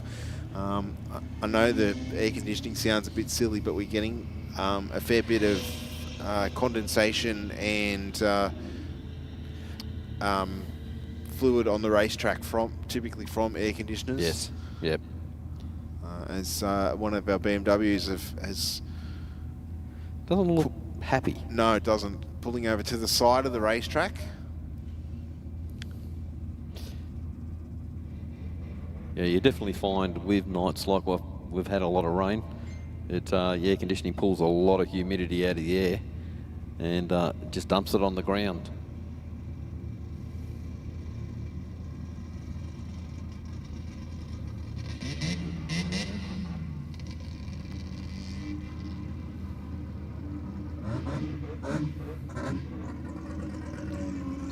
Alright, so our quad just going out to rescue the BMW, and hopefully there's nothing on the racing surface, or the track crew not looking like they're mopping anything up or searching for anything of that nature. Having a good look around the car, but yeah, they don't seem too concerned, which is a good thing. So our next matchup is something a little bit different. We've got this Isuzu that Stewie interviewed earlier, taking on the TX3 Laser down there. Well, actually, that's a four-door version, so I don't know if that was still the TX3, but definitely that shape. One of those cars that we don't see many. The Laser's not? No. Okay, so you know this car. Okay. Oh. It's a bit of a sleeper, you reckon? Yeah? Okay, so I'll watch that lane. We'll watch it disappear through the soot from the other car. Now, I'm not going to be biased tonight, like I usually am. In other words, Mark, I'm going to be nice. How come? Because I can. I'm going to interview this driver down here, mate. What's your name? Matt. Well, Matt, welcome to Aeroflow Race for Real. You've brought the Mustang out. First time racing this car? Yeah. What are you hoping to get tonight, mate? Oh, anywhere in the 13s would be good. 12. Yeah. Is it stock standard, Matt, or is it just had a bit of a tickle? Cold air intake, not much. Awesome, mate. Now, we've got a Holden vs Ford theme night next week. Are we going to see the Mustang out next week to take on the Holdens? Could possibly, yes. I'll tell you what, the Ford Brigade, they're pretty keen, I'm not going to lie. Every Ford driver I've spoken to, they're keen to come out and whoop some Holdens. So, you know, I think the guys from House of LS, and of course, a lot of the other V8 Commodore workshops around Sydney. So you have to tell you what, if they're watching the live stream, Steve, they might want to get their A game on. Well, I mean, you're trying to stir the interest, mate. That's what it's all about. But you know, the Holdens might be away tonight as they're at home doing some upgrades for next week, perhaps. I think they're just at home dusting off. Yeah. Just give them a little bit of a wash and a polish, get it ready, because they're always ready to go. Well, I'll tell you what, I just had a quick word to the driver of the big F-150. I just said to him, mate, I can't believe how quick this thing is, considering the size of it. And then I saw the supercharged little sign on the side of it. I went, aha, there we go. So it's great to see those style of cars make their way out. Of course, it's not the first time we've had the big Yank tanks out here. Of course, we've had F-150s out here previously. Admittedly, the last one we had here had a Barra 6 in it. But, you know, we've had a couple of the Dodge Rams, the big Chevy Silverados. So it's good to see the Ford badge represented in a different model. So was it a Roush one, Stu? Because I know they do a version of the 150. Yeah, I didn't actually, well, I didn't see any Rouse badging on it. Having said that, though, I didn't have a look underneath the bonnet. But I don't know if it's got a few little extra go-fast bits on it. Well, it looks like it's got a body kit and everything on it. It looks really well dressed up, so yeah. Now, unfortunately, is that a BMW down there? It looks like it's Yes. broken itself, has it? Yes, it is, Stu. They're just, I think, trying to find the front toe ring, if you like. Okay.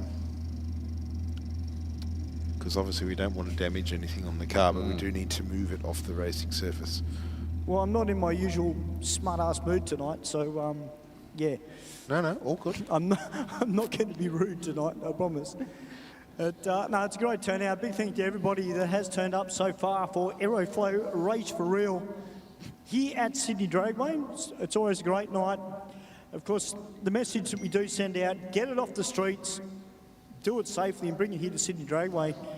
Save your licence, save your life, save somebody else's life. And it's great to see a lot of the people at this grassroots level that have really started to step it up and build some outstanding and good quality rides as well. Well, I think that's exactly right, Stu. I mean, people obviously watch our live stream or they come to the track and have an interest in cars, and then they see what other people are doing and go, oh, you know, I could actually do something similar to my car. And then, of course, you know, we see it with workshops get involved, and then they challenge each other, you know, even if it's a little bit of, I'll use the word trash talk, but typically there's a camaraderie. It's not a negative thing to have a little bit of competition, you know, because it spurs you on. You know, we've seen that with a couple of the import workshops where one racer will go out and run a time, and then the next week, the other workshop's got, you know, 5 of its customers out trying to beat it, because that's just the nature of competition. It is indeed, yeah. And then you'll see one of their cars breaking down, like something, and they're all, both sides are in it to get it fixed and up and running. So, yeah, it's the racing community is a great bunch of people, and a lot of it is really family orientated as well. Yeah, that's one really good thing about drag racing. I've advocated that, and everything. The laser big step around, still moving around. That was a big move mid-track. We couldn't see must have been spinning the wheels, Mark. We couldn't see it from up here, but a 13.7 at 118 miles an hour. I think you're right there. Have a look down here. You can see the 2 marks, and then they're just a little bit of a guide off to the centre. Did well to catch that. It was right next to the Rodeo as well. Okay, it's a Mustang that Stewie was just talking to. See how he goes. So he's chasing a low 13 and be even more happier with a high 12.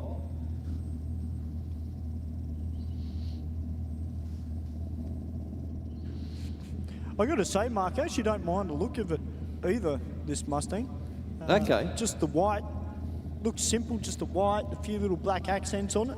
It's quite a smart looking vehicle for that driver, but he's taking on the Evo.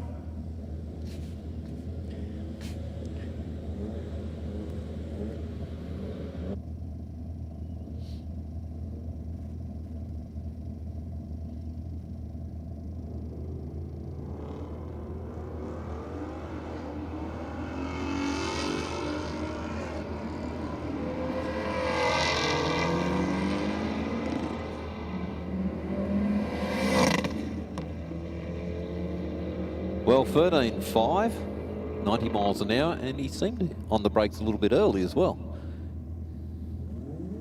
And 17.6 for the Aeroflow lane. Now this VT Calais down here, boys, the front left headlight has been taken out, which tells me that it might be a turboed 6. Just to direct a little bit more air into it. Dylan just corrected me, it's a supercharged 6. Thank you, Dylan. You can't hear anything out of the exhaust, Steve. All you can hear is supercharger whine. Yeah, well, I was just going to say, it sounded really nice in the burnout as the throttle was opened wide. 189 to the 60.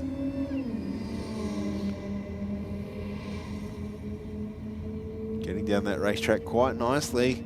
13.12, 104 miles an hour. And 16.0, 91 miles an hour.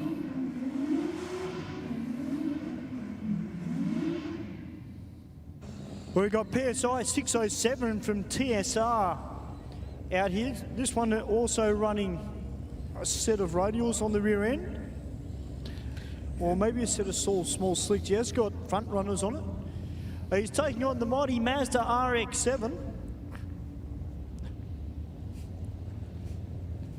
I saw a post from one of the Sydney workshops the other day, went into the 7s at 193 odd mile an hour.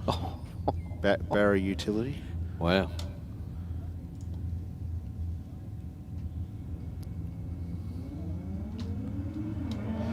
Mazda away. A little bit fumey out of both sides there. Tell you what, that's moving a lot quicker than what I initially thought. 12.88 with at 125 mark. Jeez, okay. And 10.9 at 132 for the Falcon. Wow, two cars, I guess, that were a little bit unexpected. The Falcon, I thought, was going to just absolutely rocket down. I mean, a 10.95 is pretty quick, and the speed is definitely there, but I wasn't expecting the Mazda to scamper off the way that it did. 12.88.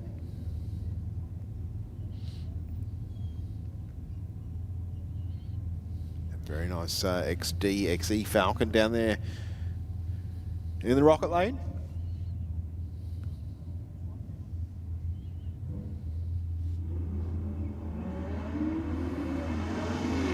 Well, good reaction time, .071. Is it going to be enough? Is it going to be enough, Yes, Mark? it will. 11.8, 116 miles an hour. To an 11.74, 117. So it would have been the car in the Aeroflow lane was closing the gap, but just ran out of real estate. I thought he was coming on a little bit stronger than that. We've got this Cortina down in the Aeroflow lane. Yeah, Dave Matasevic, I think, ran a 10.30, I think it was, before tonight. Okay. Or was it a 10.70? Just a well set up car. Yeah, it doesn't do anything that it shouldn't, and it is a true street car. 10.48 with a 6, 128 miles an hour. And 13.1, 112 miles an hour.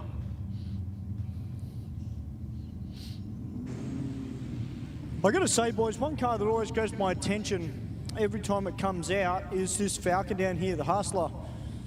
You know, if you were to take the wheels off this car, boys, and just put a set of street wheels on it, that would be the most awesome-looking weekend cruiser. But as soon as he puts the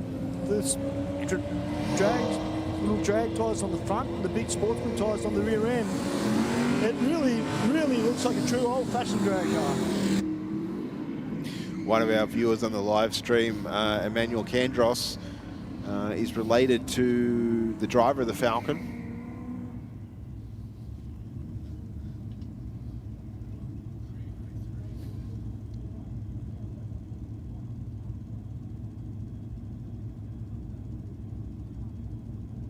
I was just talking out the back because Gembad's out the back, and he's actually got the VH Commodore with a 202 in it, Mark, that he's having a run in tonight. And we were just talking in relation, as the Falcon gets a bit sideways.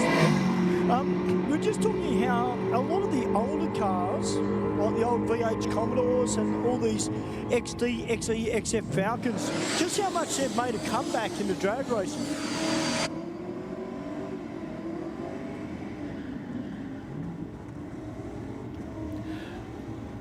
Well, nice big burnout from the Statesman.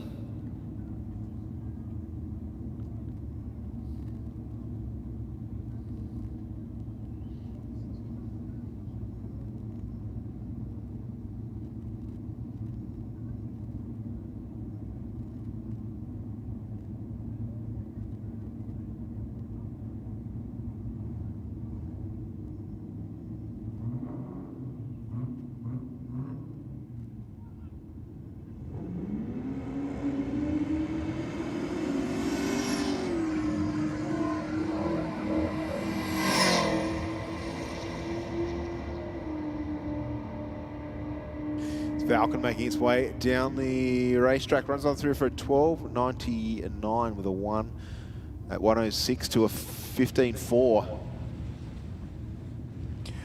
Well, it's good to see LS Line back, boys. We haven't seen this little sports wagon out for a little while.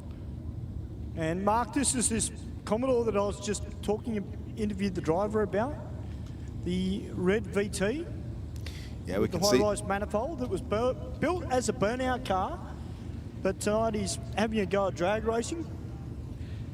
Yeah, well, it'll be good to see, Stu, what the car goes like. Well, I'll tell you what, it's great to see new cars coming out.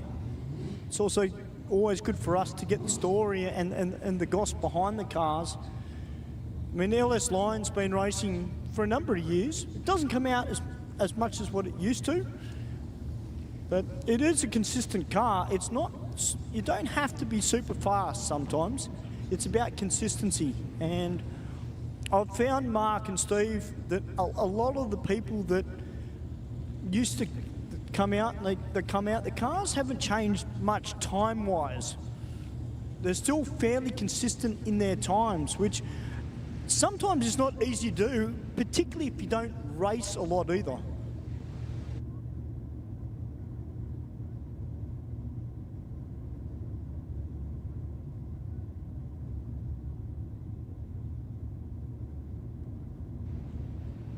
Well, just for the people that are watching via the YouTube and for people here in the stands, just a few little spots of oil.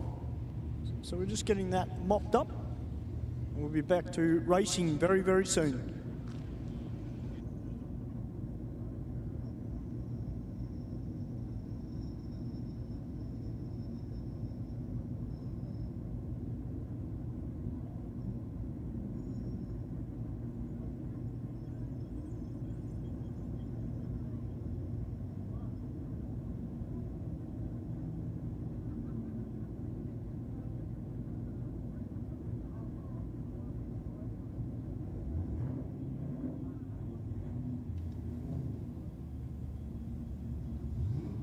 Just had a bit of a chat to our Porsche driver from earlier.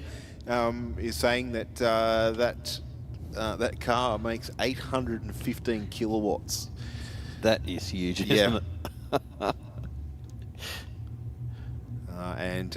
Yeah, that came out earlier to run 150 mile an hour, but went 156. I'll say, unfortunately, had his sticker removed because obviously there's limits around what he can race in terms of safety with a normal or a T number, which is just a standard license, a day license that you're issued with to race here at Sydney Dragway if you don't have a competition license. But you said the big contributing factor was he had tyre warmers on for that pass, so allowed the car to hook up, and knew as soon as he let it go that it was on a number. But 150 mile an hour is that speed wise fast.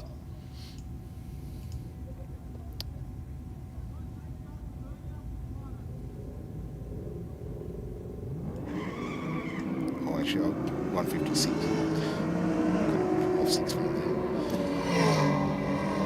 Approximately just under 250 kilometers an hour. I'll give him 250. It's 249.6.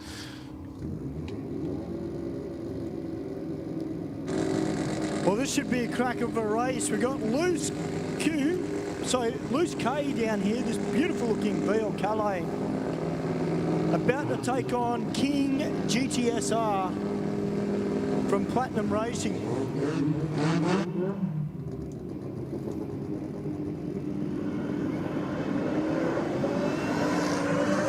Well, both out of the hole pretty even. 10.0, 139 miles an hour to a 10.8, 119 miles an hour.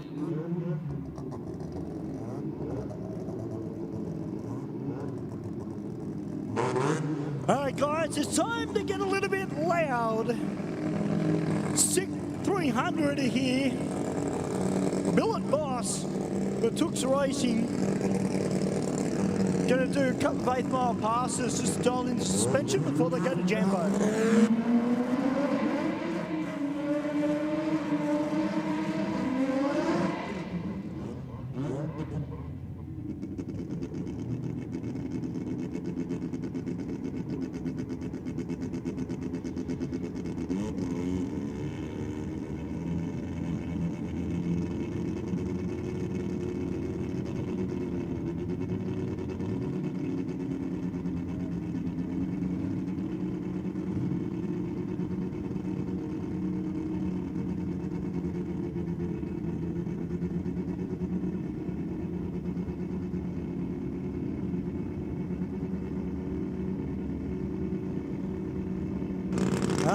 can see that sweet, sweet sound of a cranky rotary. It is a cranky rotary indeed.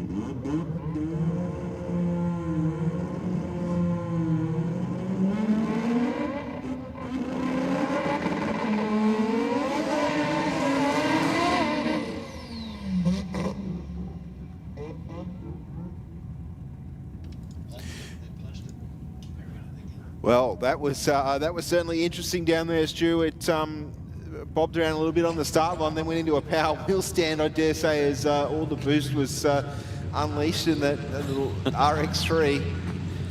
And driver making the decision not to continue with the run, but definitely a little bit of fun down there, a little bit of a wheel work happening as well. That was impressive. Yeah. So these guys were just dialing in some suspension? I'd say so, but like I said, it seemed to bounce a little bit on the rear and just went into a power wheel stand, carrying the front end there for a bit. So the rear tyres obviously getting a little bit of traction out there, which is good. Here's this very, very nice Tirana down there in the Rocket Lane, Mark, taking on Phil Armstrong in the VH Commodore. Yep. So last pass, I think the Tirana went a high 10. Armstrong moving around a little bit on the head of the throttle, made a beeline to the centre line from where he was staged, but he's going to take the win over the Tirana. 10.15 with a 9, 132 miles an hour. And 10.7 at 127 miles an hour. So both those guys got off the line. Great reaction times and really good in the 60 foot. Thank you very much to Adam, our producer up here. We've had a question on the live stream for at what point a roll cage is required, and according to what Adam has found, if your car is pre-2003 is a 10-second pass. If your car is between 2012 and 2013, you can run a 950, and if it's newer than 2003 and to 12 is a 9.5, and if it's 2013 or newer, you can run a 9.0 without a roll cage. Wow. Okay.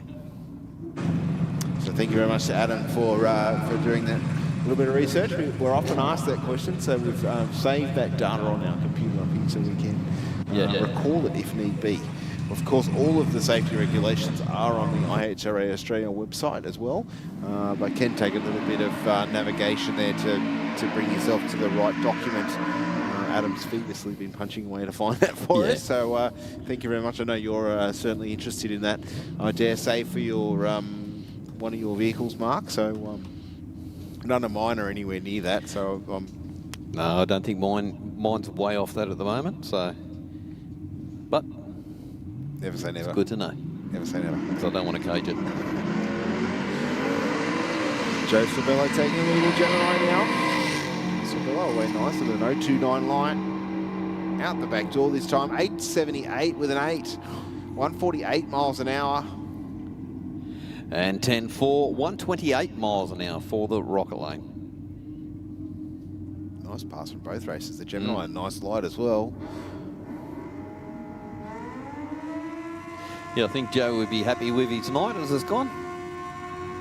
Yeah, I think so. It looks like the air is very still out there at the moment. The smoke just lingering from those previous two cars. The bike in the Rocket Lane doing its very best to add to that smoke just quietly. Rider in the Aeroflow lane's like, you done yet?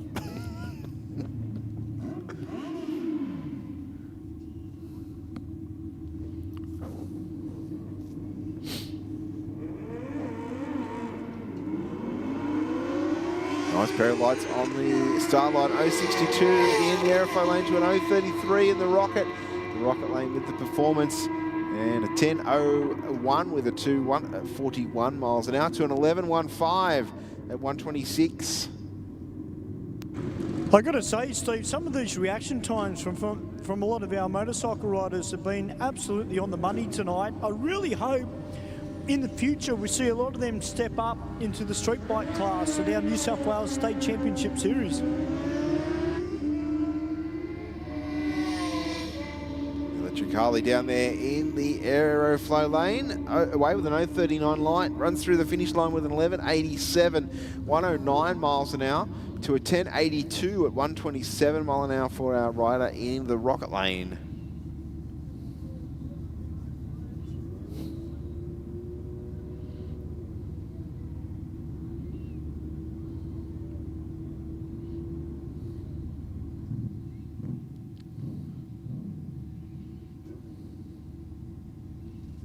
See the rider in the Aeroflow lane there just get what we're doing, what we call deep stage, where you start to roll through the beam and the top white light comes off. One of those bikes sounding like it's slipping through the clutch, I think. Yes. 046 light for the rider in the Aeroflow lane.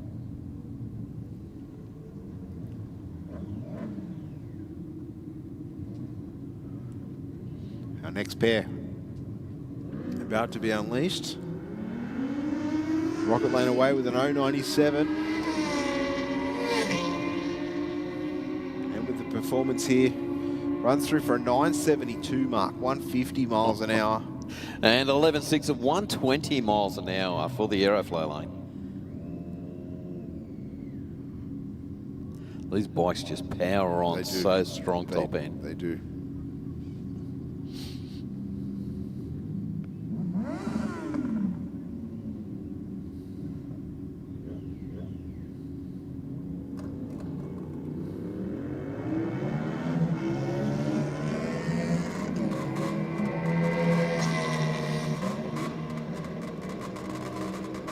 Rider in the Rocket lane out in front here, and we'll take the stride. 12.94 with a 3.99 miles an hour to a 14.1 at 90.9.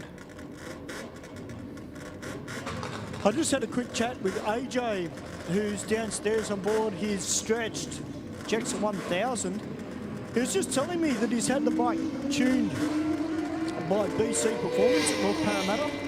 Great motorcycle workshop. Actually ran a PB on the bike a few weeks ago, an 867 on the bike.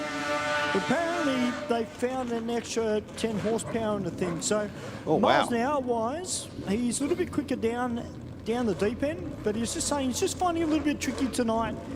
Just getting the bike off the line, Stephen, through that 60-foot transition. Yeah, that's definitely the hardest part, I think, of any motorcycle racing is that first probably 300 feet, I'd say, trying to balance the application of power and the application of weight over the front end. Especially while you're banging through the gears on us. Yep.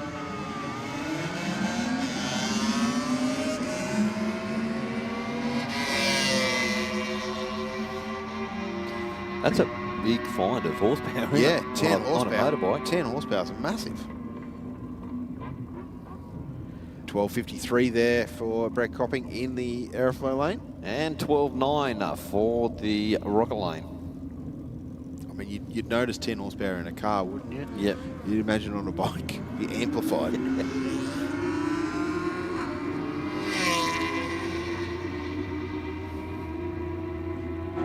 Okay.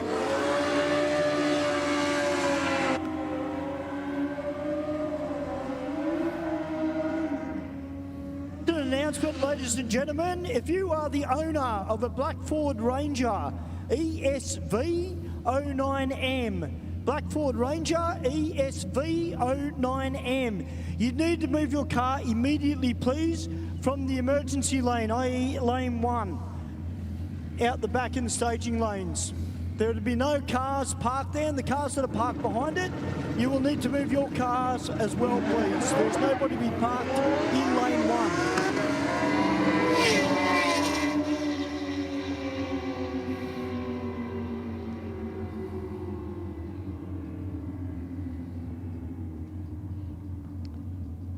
Well, Michael backed out of that one real early. Just a bit dumb fight. It's still on an 8.66.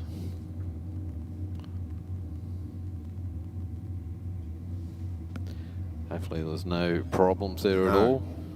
He has had a few small dramas with that bike since taking delivery of it, but I guess that's coming back to what we were talking about before. Yep.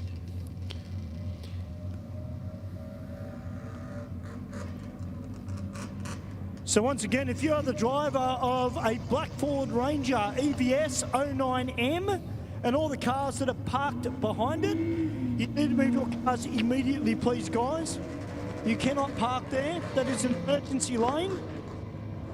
You need to move your cars immediately, please.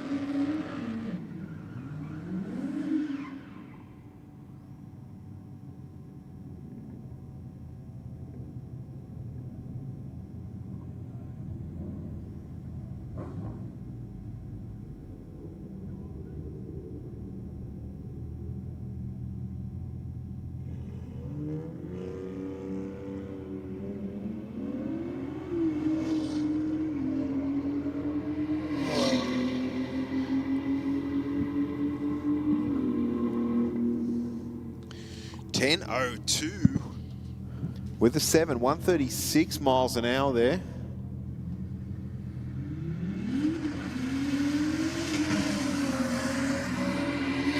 Falcon, unfortunately, not going to get a time recorded.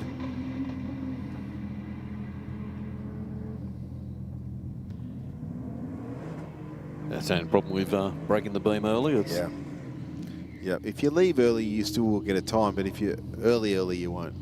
There is a limitation to, yeah, I dare say probably just rolled through the beam, trying to bring the revs up a little bit.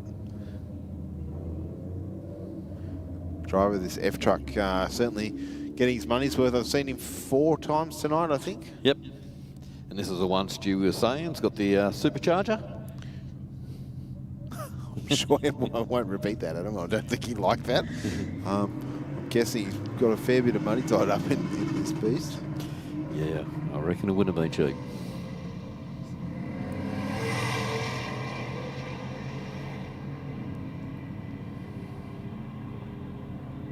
It's definitely not going as quick as it has been. No, something's not seeming right. You said it ran, what did it run on its first pass? 12.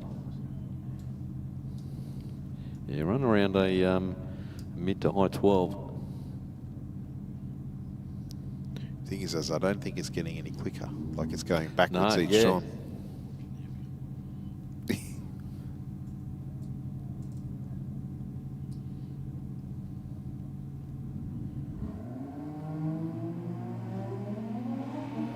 Well, I hope for the driver's sake there's nothing untoward going on internally or anything like that, because that's an expensive exercise. Warranty. Yeah, I think that doesn't work when they look at the tracked data of the RPM and the throttle position and the GPS. Yeah.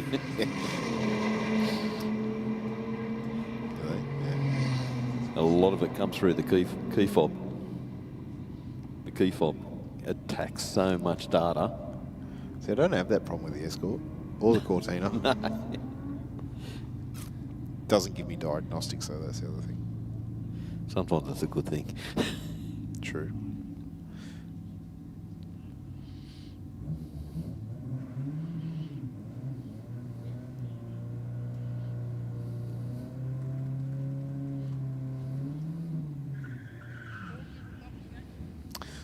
Here's our Turbo Gemini.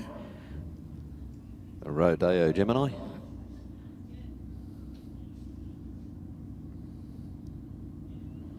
Actually, be a good little swap, wouldn't it? Be a nice, easy one. I think so. About the same size. All right, guys, Mark and Steve. This is pretty serious, so guys, please listen out. If I read out your number plate, you guys do need to move your cars. It's not all of them, mind you, but all the people that are parked up against the fence in lane 1, we need you to move your cars immediately, please.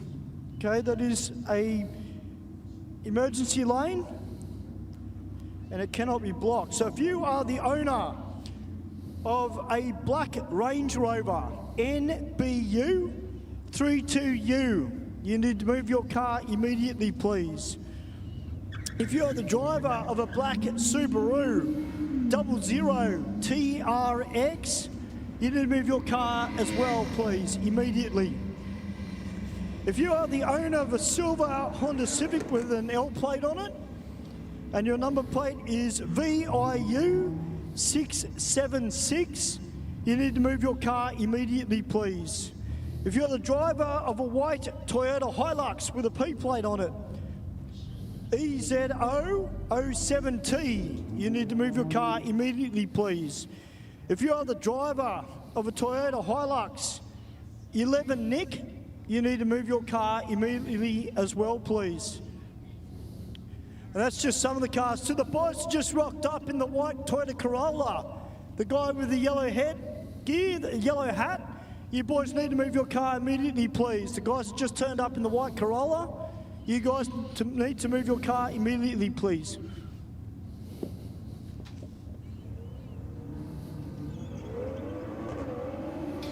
Thank you very much, Stu. BMW making its way down the Aeroflow lane. 11.01 with a 118 mile an hour. And just waiting on the Nissan, 18.8, 72 miles an hour. So just me, or is the smoke turning a little bit white out of the Nissan, which is not a good thing. It is. It is turning white. It is turning white, and yes, it's not a good thing. Oh, that. Yeah.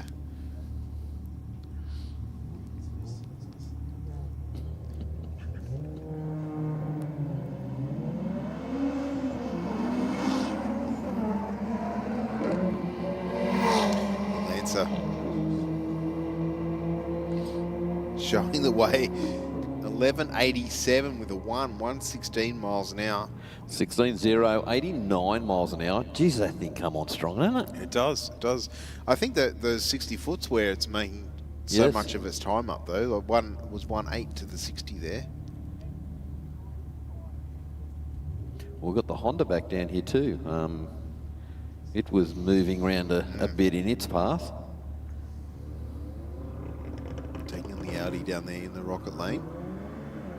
There's another one, the Audi RS3. To be specific. 1.71 to the 70 to the 60 foot. I'll just give up now. 12,919 miles an hour.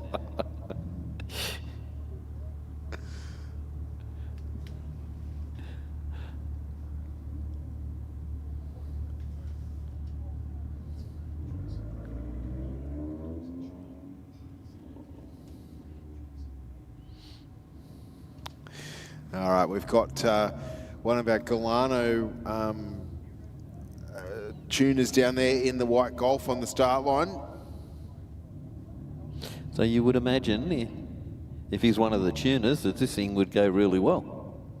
Yeah, well, we all know that Galano Motorsports definitely have know their way around a Volkswagen. Definitely do. Yeah. 1.8 to the 60. Side by side, less than a tenth of a second in at mark. 11.34 with a 5, 121 for the Golf there, to an 11.65 with an 8 at 119 for the Rocket Lane. Wow, that's the closest I think we've seen so far tonight. Yeah. Well, we're right. He does know how to tune a Golf. Does he still hold the record for the quickest Mark 7? Yeah. He's had that for a little while now, probably 18 months, 2 years. Yeah, okay.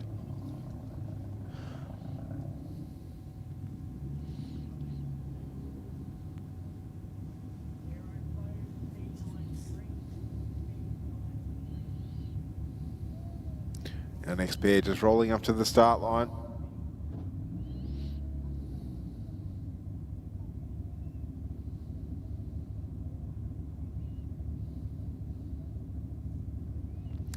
Wonder if any of our, I know I can see one of our viewers online is a racer, Jeff Goodwin. Nice to see you in the chat, Jeff. I was just wondering if any of our other viewers online are racers or have raced before. Yeah. If so, what have you got?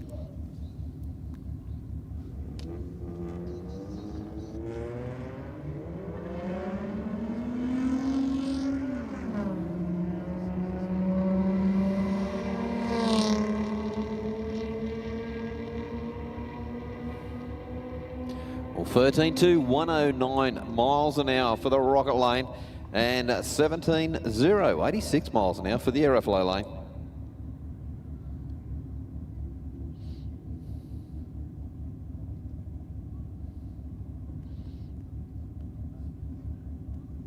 Okay, we may have a little bit of fluid down in the Aeroflow lane. We just have our track crew out there having a good look.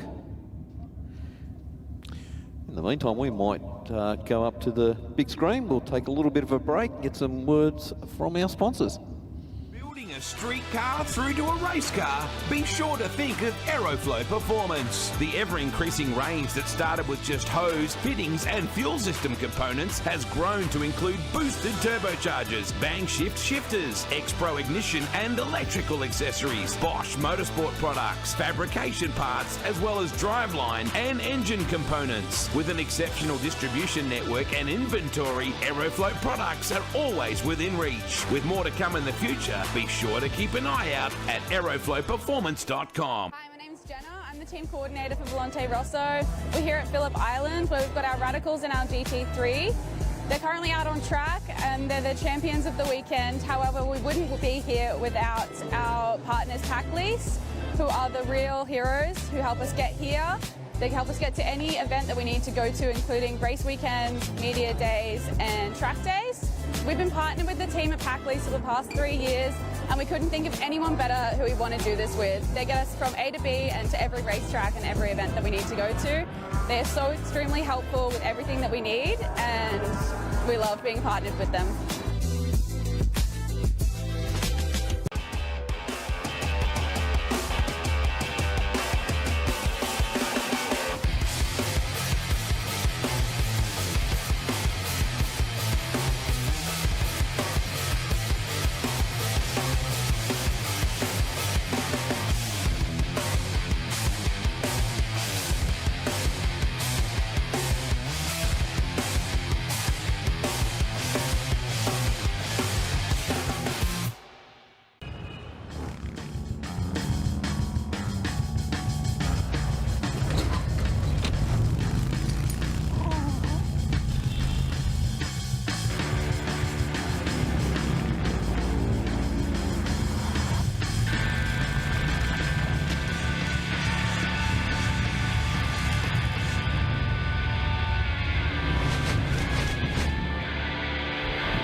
Hey everyone, are you in business for yourself? Maybe you own and run a transport business and are eyeing off a new truck or trailer, or maybe you're a tradesman needing another essential tool. Well, here's a game changer for you. Check out Credit One Equipment Finance. They are Australia's top choice for financing for good reason. Whether it's transport, construction, farming, or any trade, Credit One Equipment Finance is perfect for your business. No matter your industry or equipment needs, Credit One Equipment Finance is your go-to solution. They understand that growing your business means having the right equipment and tools, which often requires substantial investment. With Credit One's diverse finance options, you can acquire your excavator, van, truck, crane, or whatever your job demands. But hey, don't just take my word for it. Check out over 1,800 glowing 5-star reviews on Google. That's right, 1,800 and counting. For competitive rates and solutions that beat the banks and for lightning fast loan approvals,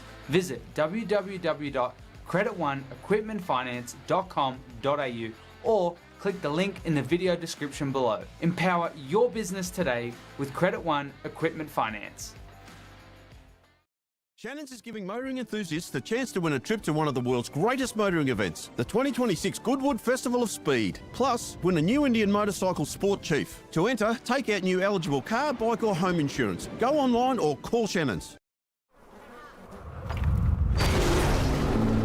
Out here, you get time to think about life's big questions, like where do all the flies come from? Do trains of thought have a destination? And another thing, how does an engine keep going out here? Well, that was an easy one.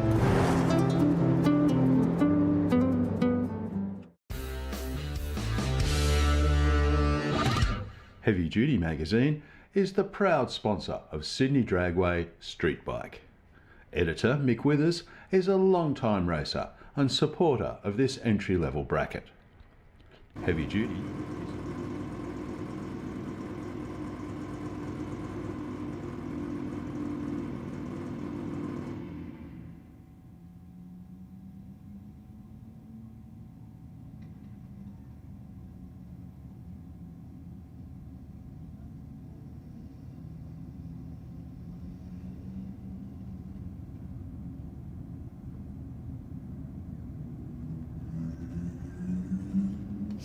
All right, guys, just while we've got this clean-up,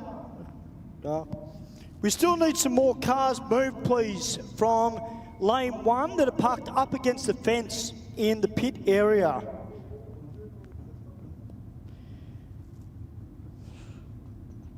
So if you are the owner of a black Subaru 00TRX, a black Subaru 00TRX, you need to move your car immediately, please.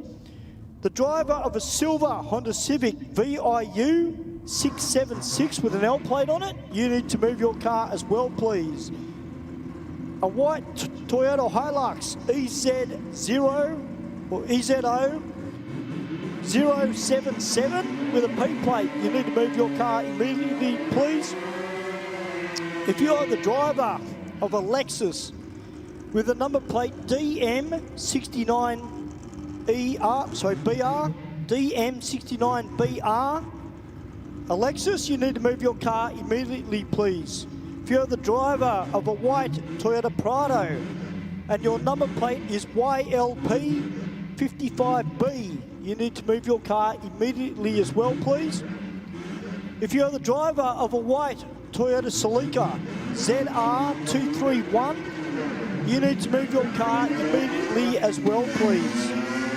If you are the driver of a Pro 4X Warrior Navara and your number plate is AGR04X, AGR04X, you need to move your Nissan immediately, please. And if you are the driver of a Nissan Navara with a red P plate, BL56KL, that's BL56KL, you need to move your car immediately as well, please. That is an emergency lane, it is not to be blocked. So could you please, all those drivers, go back to your vehicles and move them, please. Back into the spectator parking area, please.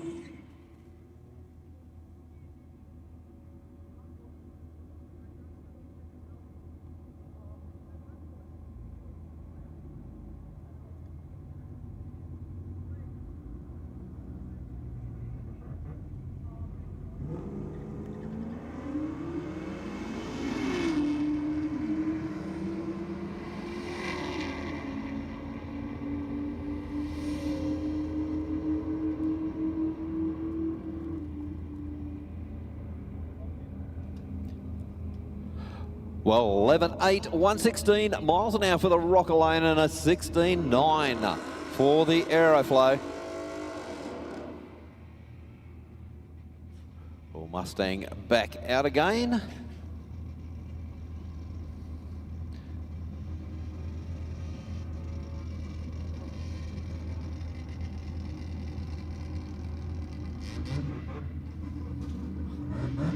So Mustang previous pass run around a mid-13.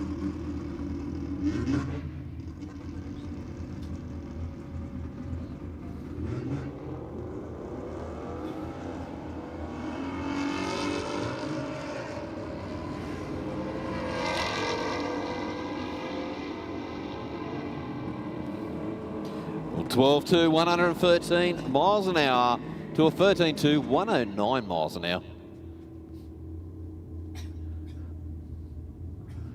A little Ford Laser up against the Commodore.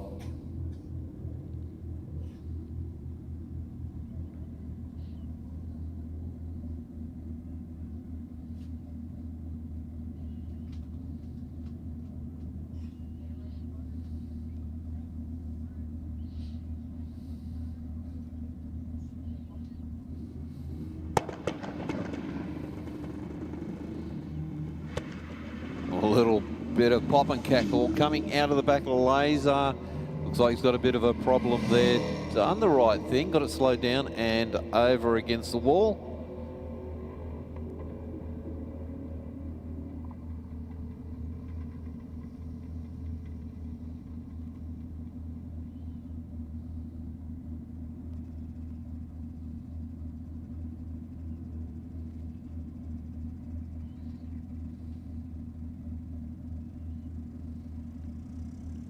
Well, 13.8 and 98 miles an hour for the car in the Aeroflow lane.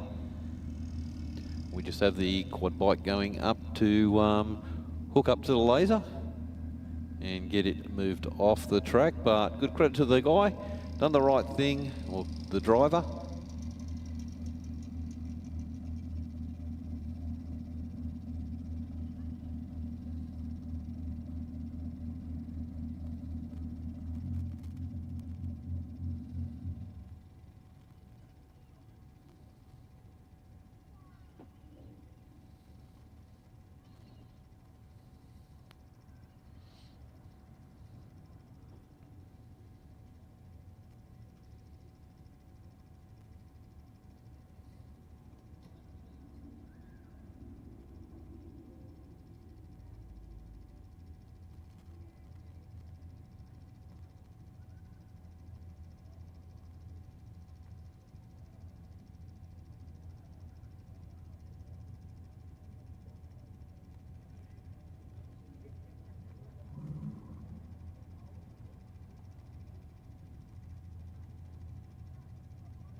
Okay, guys, just as Stewie did announce all those registration numbers of all the cars that are parked in the emergency lane, please do go down, move your car.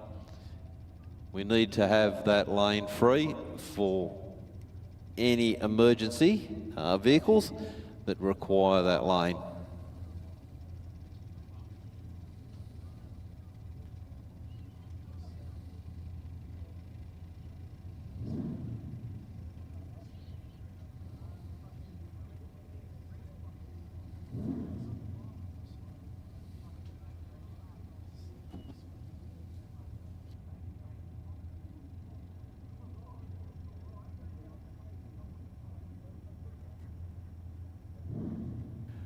Okay, so far most of the vehicles have been moved.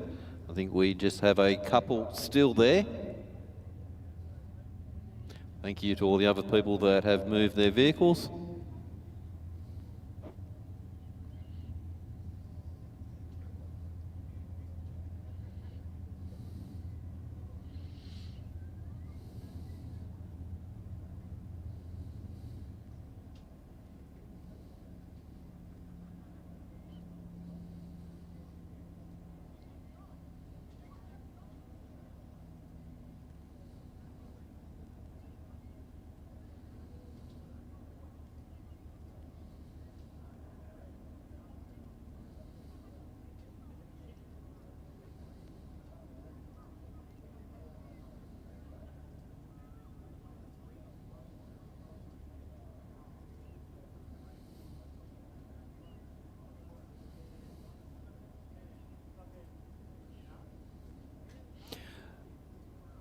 Okay, guys, just up on the big screen, if you are the owner of either of these vehicles, please go and move the cars. They are parked in the emergency lane, and we need them moved straight away.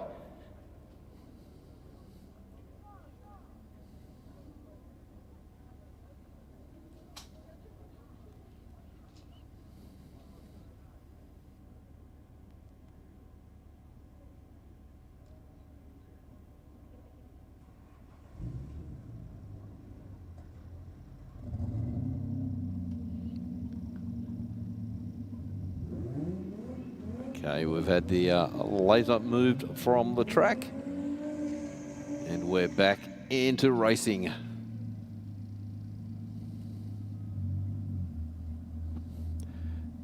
Commodore versus Commodore.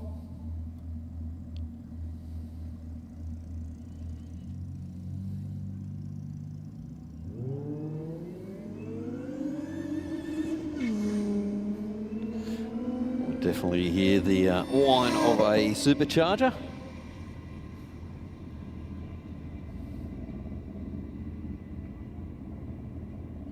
$14.9 at 69 miles an hour to a 15.5, 94 miles an hour. Definitely a big back down from the car over in the Aeroflow lane.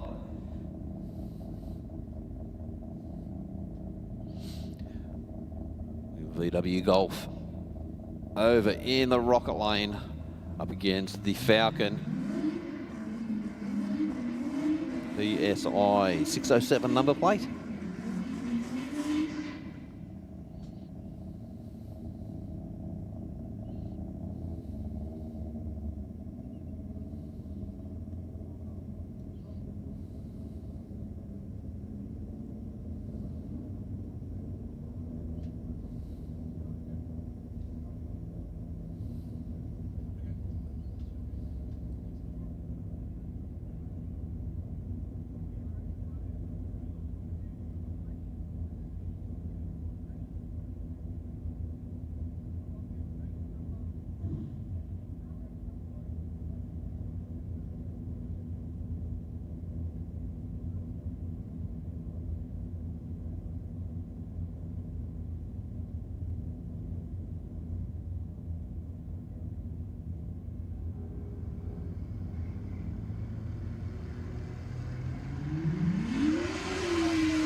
Well, Falcon on a bit of a charge. 10.9, 128 miles an hour to a 12.7, 109 miles an hour.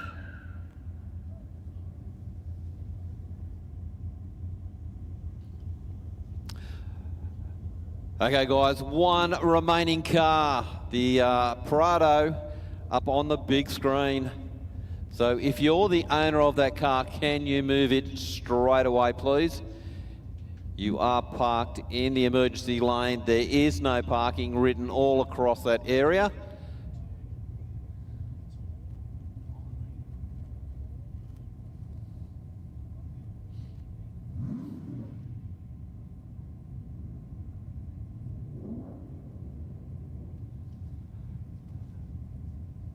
Okay, so the Prado up on the big screen. You need to move that car straight away. As we say, it's in the emergency lane. If you do not move the car, they are going to have to tow the car out of that lane. It's that lane is for emergency vehicles only, and it needs to be moved straight away.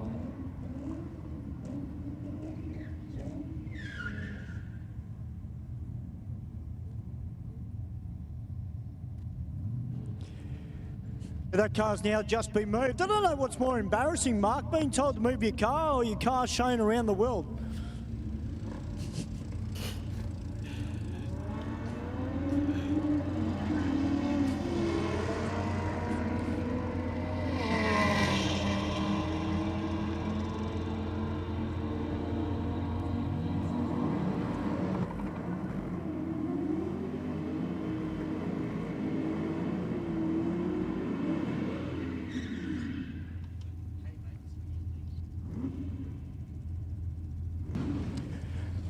Actually, Mark and Steve, while we're downstairs at the moment, I might just have a quick word, if I can, with this particular draw over. Okay, mate, what's your name? Matt. Matt, welcome to Aeroflow Race for Real. Mate, I've got to ask you about this Tirana Wild Fun. Like, what's the story behind it?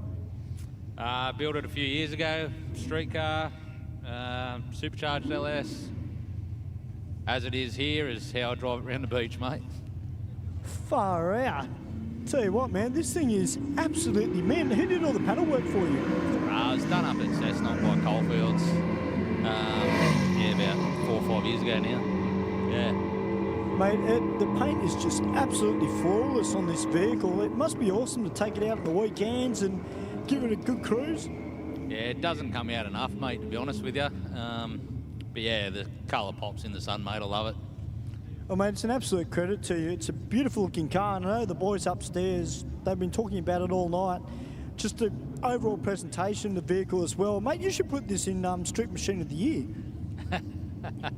Oh, mate, I think the car's a bit off that, mate. Some of them cars are big dollar bills. I don't know, it's not far off it. Mate, great to have you here. Thank you for bringing it out. That is awesome. Keep your eyes out, guys, for Wild Fun, this beautiful blue Tirana. Yeah, it's good to see Stu build the car, build it to drive it.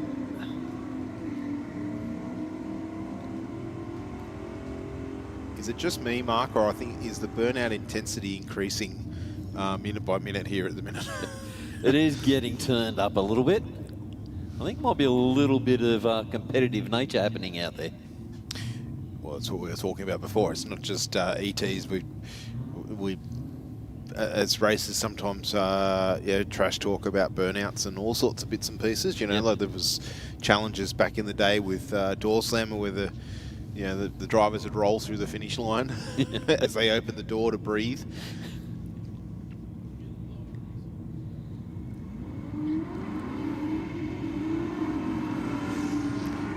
Statesman away first with the red light. Big Val moved around a little bit off the line. And looks like slowing. Statesman will take the finish line with a 15.47.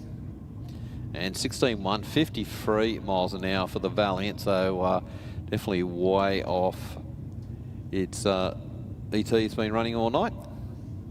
He's out here to,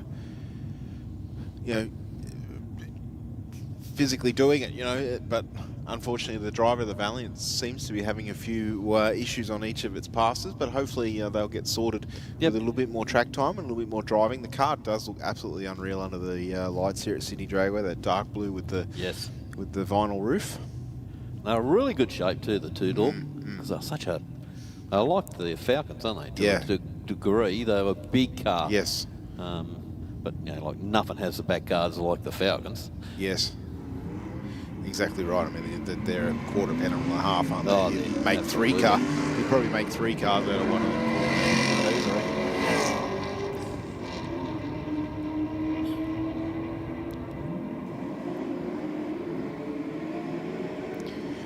And a 13.3 with a 2, 109 mile an hour in the rocket lane there.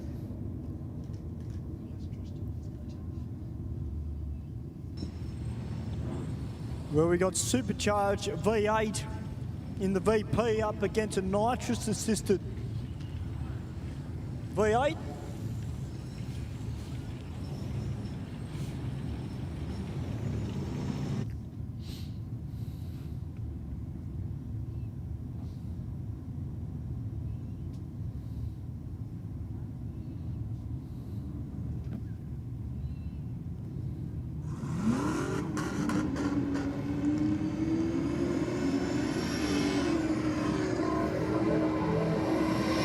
Wow, look at that red Commodore. Yes. Stacking on the speed, 134 miles an hour, 10.27 with the 5. 12.9 at 107 miles an hour. Nothing like a big shot of nitrous Yeah. for bringing it alive. Certainly was 107, I think, to half track there. We've got the VF Commodore up against the VH. Looks like a vacationer wagon. They were mostly all that colour. Yeah, this one's got a few extras. i.e. a parachute mount and a turbo. Moved around a little bit off the launch, 137 to the 60. 894 with a 7, 150 miles an hour mark. Jeez. And 10.5, 142 miles an hour for the VF Commodore. Yeah, the VF certainly no slouch either. It would have been the wagon obviously sitting on the start line to build a bit of boost. Well, we've got this high comp built loose K Calais down here, supercharger just popping out of the bonnet, and wild fun. We just interviewed the driver. What a car. Oh. Whoa.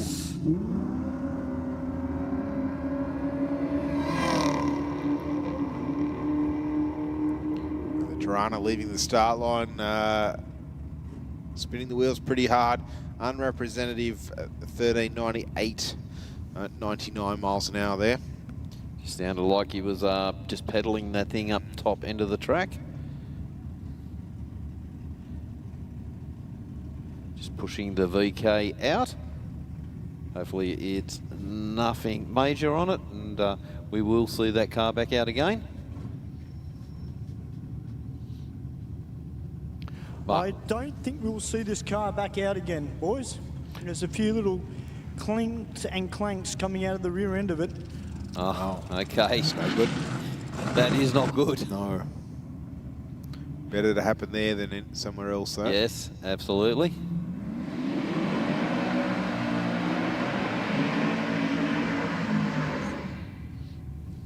Lots of RPM in the Joe Sorbello's burnout there in the Aeroflow lane. Running deep into the 8s tonight. Yes, he is, yep.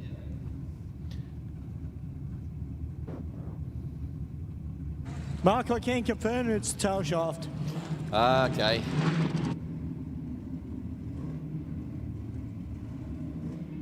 All the later VKs come out with a split tail shaft in them. Yeah, have a centre bearing in them, yep. But it's still got that setup in it. It's not the best. No, just creates another break point, doesn't it? It does. 9.09 on this pass for Joe with a 146 mile an hour charge.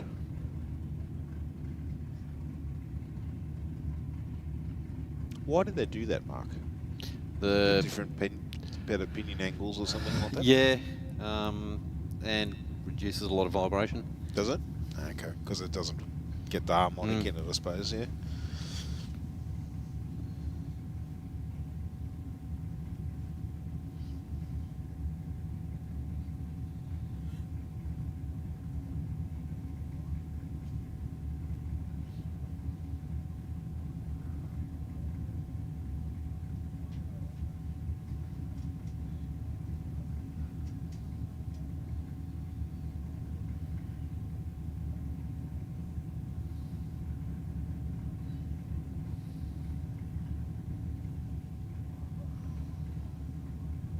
I dare say you're right, Big Alex. The temperature, I dare say, is probably dropping a little bit outside at the moment. We can see the smoke is definitely lingering in the air a little bit more, which tells us that the air is becoming a fair bit more dense.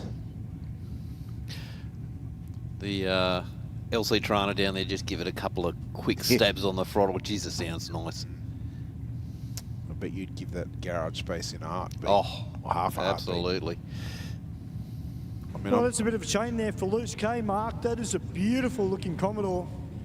But I'm sure that we'll see that car back. Like you and Steve always say, you always find the weak link. That's it, yep.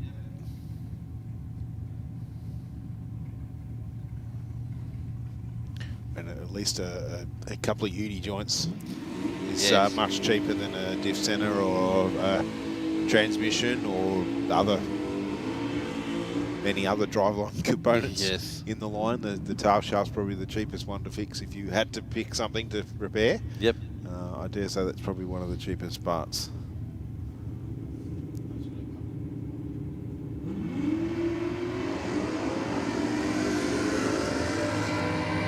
.160 to the 60.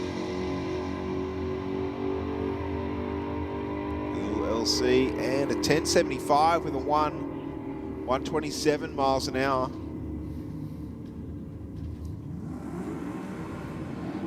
This should be a good race.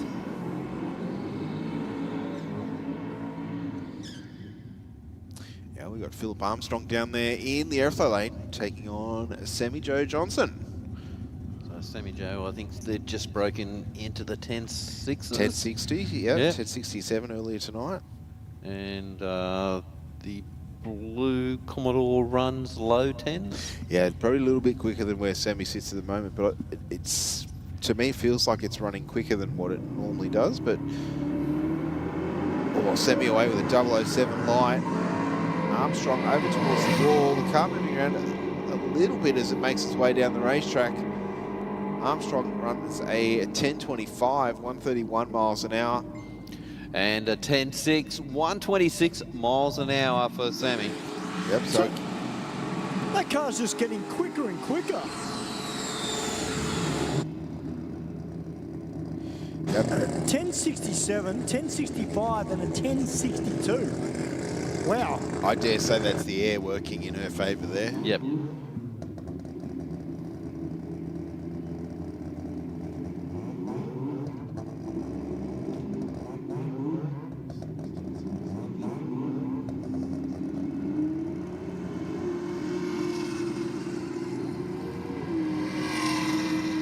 Well, Gemini goes out at 1.5 in the 60, 10.4, 129 miles an hour. A good strong pass there for the Gemini. Nice burnout as well.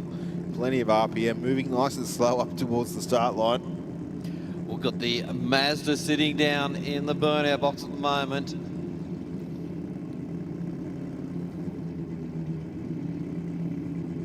Entry is entry information. Eric Slinger from Orange. A bit cool out there right now, Mark. Oh, yeah.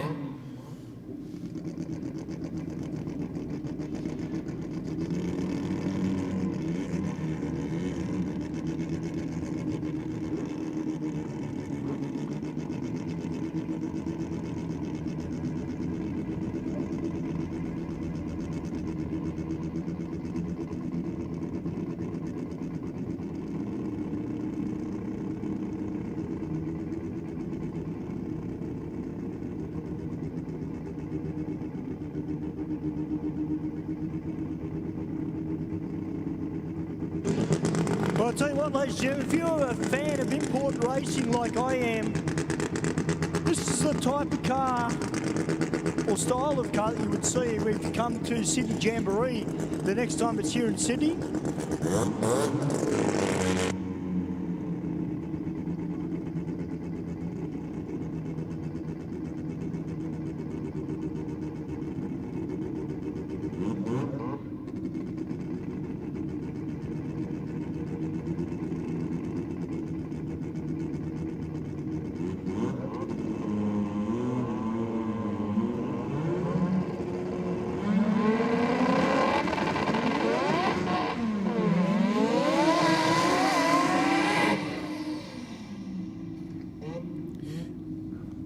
Unfortunately there for Eric, another aborted run, but I tell you what, still a 10.20 at 102. If they can get the launch sorted out, still went at 117 to half track and far from clean. But if they can get the launch sorted out on that car and get it to hook up as they would like it to, I think we're going to see some pretty serious times out of that little RX3. Yeah, absolutely. It's losing it off the line, isn't it? It's just turning tyres, just not getting it there.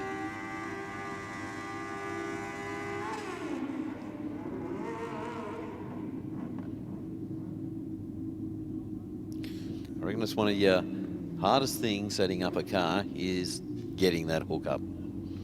Well, I think once you get the hook up, the rest of it builds from there, doesn't it? You know, if you can get the car to launch straight and in the direction that you want it to, you know, we see some drivers deliberately line their car up crooked because they know with experience that it's going to turn left or right. Yep.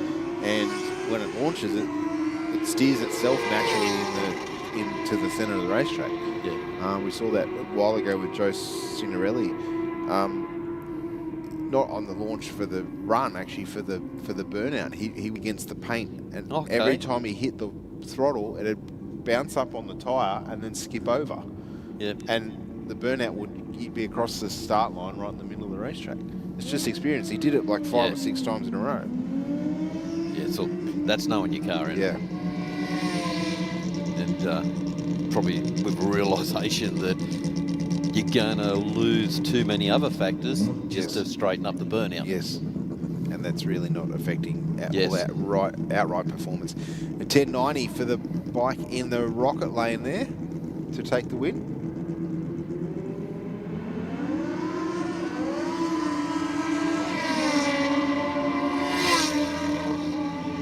049 on the tree for the rocket lane, runs on through for a 965 mark, 150 mile an hour. And 11.9, 116 miles an hour for the Aeroflow. So we've seen a couple of vehicles tonight, bikes and cars, nudging that 150 odd mile an hour speed. Oh no! Unfortunately, the rider in the rocket lane there left the start line and unfortunately just lost the rear tyre. And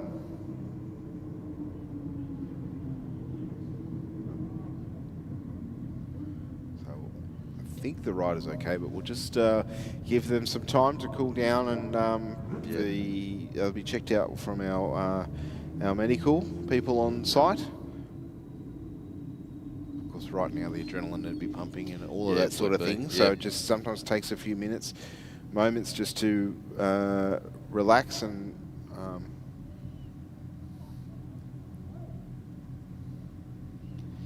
just to gather up some thoughts and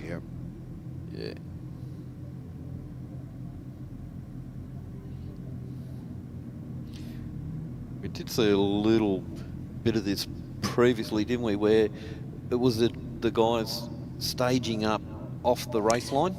I think that the bike riders sometimes do that for whatever reason. I'm not sure whether typically the unrun path of the racing surface is not necessarily ideal, especially this time of year because it's so cool, right? That's my thought process is that the track would be warmer towards the middle. Not only have you got the tyres running there, but you've also got the heat from the engines, etc. But as I said, we'll just wait and see what unfolds. Hopefully the rider is okay. They're riding themselves away by the look of it, which is a good sign.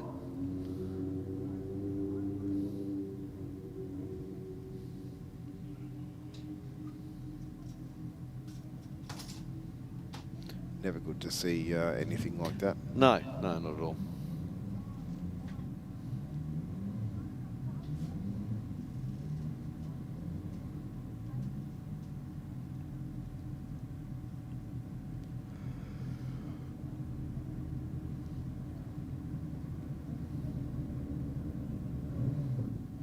We do have Stu down there on the track.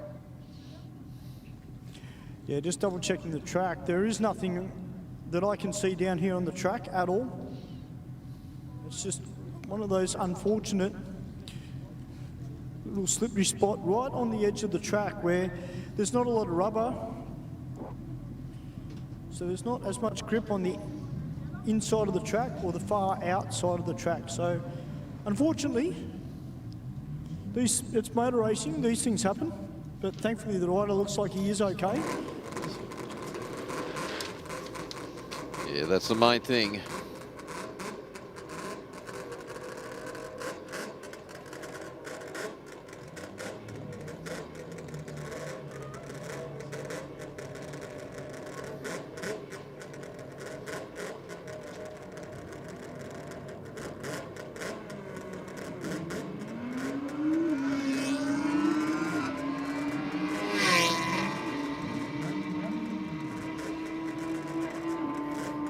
Well, 10-3, 136 for the Aeroflow lane. And 15.7, 85 miles an hour for the rocket lane.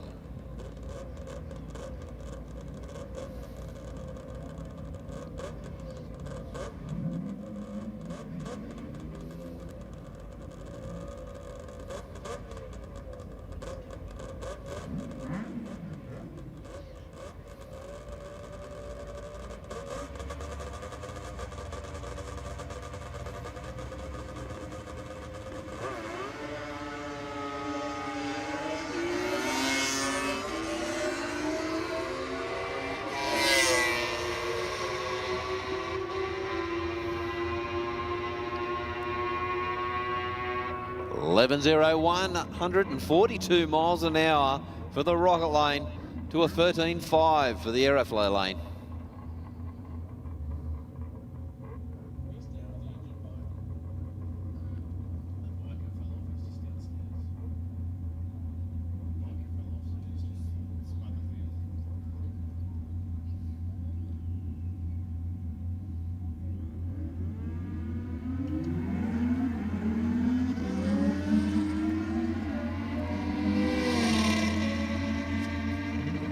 Well, Rocket Lane just putting a top-end charge, 11.0, 131 miles an hour to a 12.2, 107 miles an hour.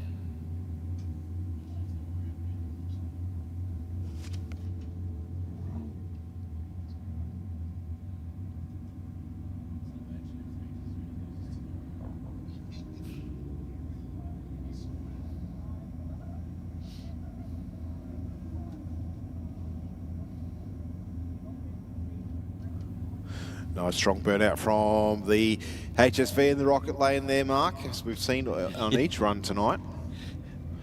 The air's a little bit still out there at the moment. It is. Be interesting when we get into our burnouts a little bit later on tonight.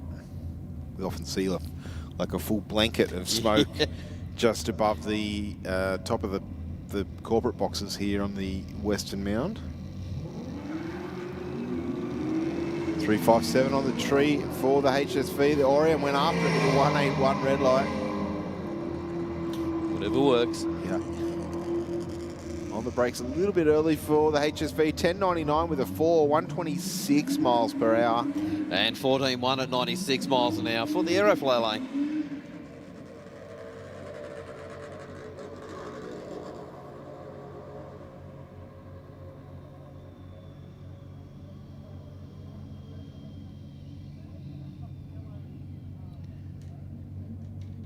Correct, BMW in the Aeroflow lane. It's a black car on a black track. Yeah. That is an M4, thank you, Adam. Took a few problems for the car in the Rocket lane.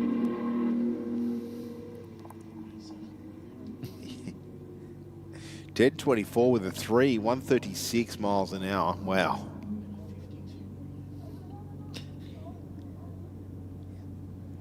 Now, Adam. Oh, close. Close indeed. Adam jokingly guessed close to the time up here in the commentary box.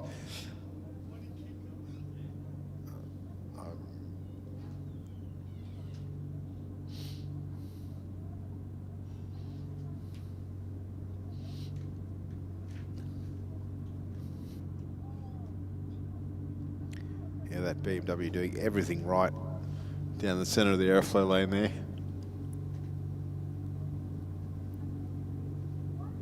Forward, unfortunately. It looks like it may have stopped up the top end there. Still going, but it's all but stopped, Mark. Unfortunately, went past the exit gate. Maybe you didn't see it.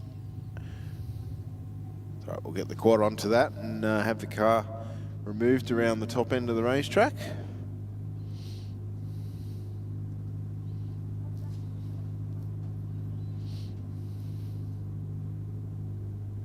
What have we got coming up at Sydney Dragway, Mark?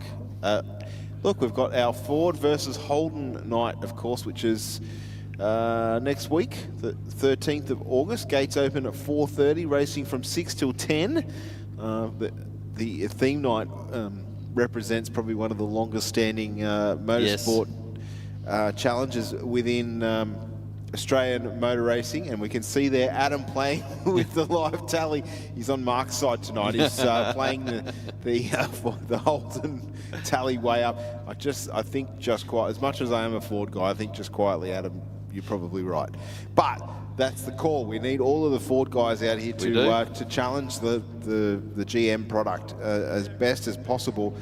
So we're just going to have a live tally of all the winners and losers for the Ford versus Holden Challenge next week. And of course, with it being a theme night, we're not going to have burnouts at the conclusion of next week's racing. But we will be having burnouts a little bit later on tonight, so that's certainly going to be exciting. Then we have... Well, hang on, before you go any further. Call out to all the Holden guys. No matter body of car, it's got to be Holden internal, is that right? Oh, well, don't ask technical questions. I mean, I'm just a mere commentator like you. I didn't write the rules. Okay. I'm assuming that... Well, all right. So, yeah, it can be Holden. So, LS in whatever. I believe it's got to be all Holden and all Ford. Oh, come on, don't change the rules. No, I reckon that's what it's going to be. As a matter of fact, Mark and Steve, I'm standing between two people that bleed red, Sammy Joe Johnson and Brett Starchbury, and also, sorry, and Phil Armstrong as well, I should say 3. You guys are Holden through and through. Like, you know, Sammy, I know you've got the eyes on. What do you reckon? Well, we've got a whole dialed-in racing team full of Holden that's going to be coming out, so I want to see as many Fords try and line up against us because we're going to have a crack. Excellent. The challenge has been set. Are you bringing your car out, Brett? Sure, mate. It's on. Sweet. We're going to get Phil on the mic too. Phil, are we going to see the Commodore out next week for Ford versus Holden? Possibly, yeah. We'll help them back them up, so we'll be there. I hope so. Now, the big question though, guys, which we've got to ask, all right, or we've more got to push, Joe Sabello, right? Now, we know that he's got GM power plants in all 3 of his cars, but technically only one of them is a Holden. So we've got to push him to bring that VZ Commodore out. Yeah, the old white beast, isn't it? Yeah. Yeah, I haven't seen that one for a while. Let's shoot him up to bring that out, mate. What do you reckon? I reckon he should, and I reckon that hopefully if Ross Bilby has got his Falcon ready to go, Ross might bring that car out as well. Yeah, sounds good, mate. Yeah. We'll have to turn the wick up on mine then, eh? Yeah, I might have to message Adam Bowers during the week as well, Steve, and see if he'll bring the Kiwi out. Because if there's anybody that likes to give you-know-what to Ford drivers, it's Adam. Back to you, boys.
Well, the patrol's still going, Mark.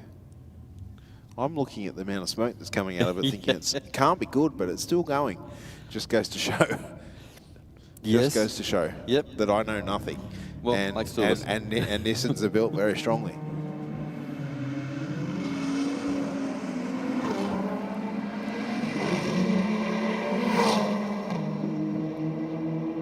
The Lancer just clicking through those gears. 11.61, 16 miles an hour. Yeah, nice. And a 13.16 at 114. Corolla on Commodore Crime down there. The Commodore with the patinaed look. Yeah, well patinaed, isn't it? Something we don't normally see, this model Commodore.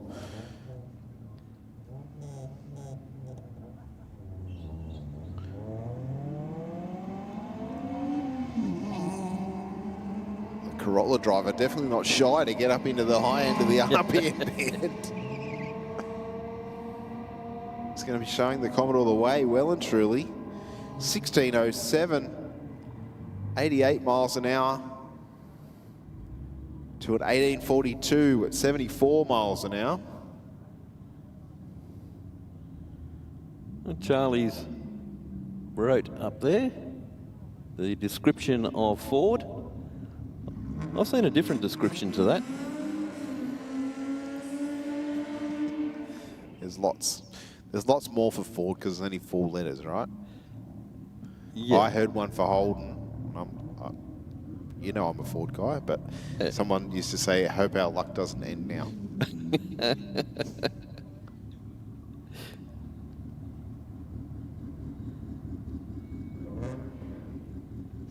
Yeah, your one, you've probably heard more what Shane's saying. Yeah, yeah. That's about it.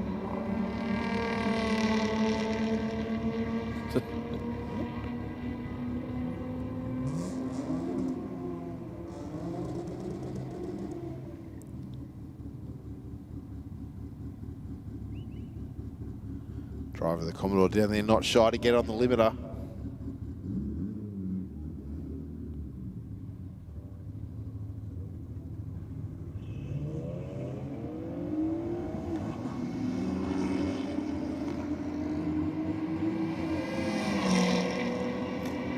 Sounds like the little Corolla. It's pretty close across the finish line there, only 300s. The Commodore taking the win with a 14.46.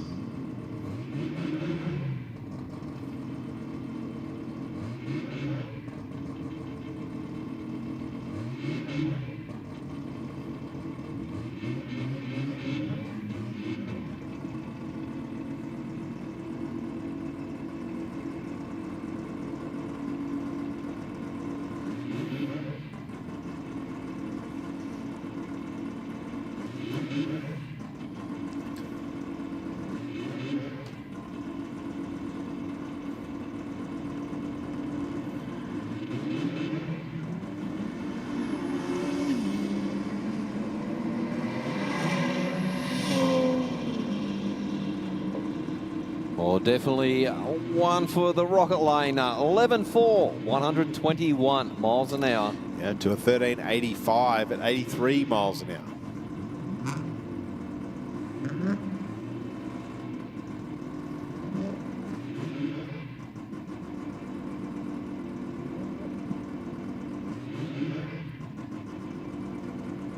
The little rotary powered Corolla up against a Lancer.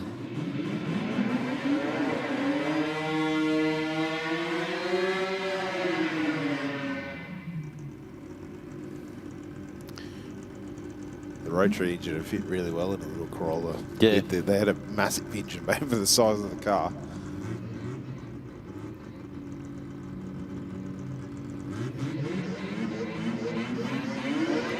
I think an 8 fits in there too without a lot of chopping.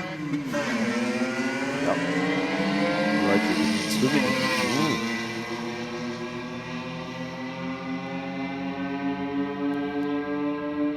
And a 13.19, 104 miles an hour for the Corolla sedan. And 14.3, 106 miles an hour. the VY Commodore.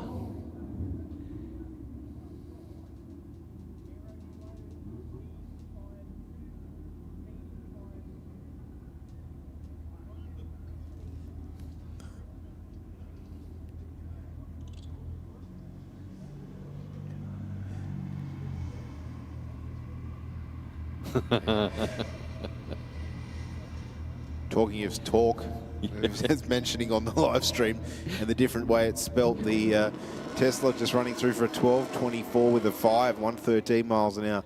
The electric motor putting out plenty of torque. Yep, and a 15.2. My dad had a jail bar truck that he raced. Yes. At the Nostalgia Drags, and back when I used to race, one of our crew nicknamed Dad Big Block, because puts out plenty of torque, TLK, because Dad does like a bit of a chat. So he had that on the door.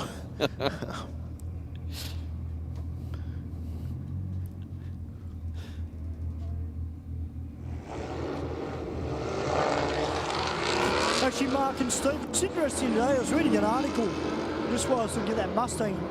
In the supercars, Mark, with the Coyote motor, they're having big problems with the balances in them on the Coyote motors, and apparently that's a little bit of an issue with those motors. Okay. That's an interesting little read today. I didn't realise that, because, you know, majority of the time we have the street versions out here, and they seem fairly reliable. Yeah, I wonder if they do an upgrade on the supercharged ones. Well, I don't know what they do with the supercars, whether they detune them. You might find too that different engines will all vibrate at different RPM too, and I dare say your supercar would be slightly higher in the rev range to what we see anywhere here at the Aeroflow race for real. So maybe at a higher RPM or a different rev range, the supercar engine has a bit of a vibration issue.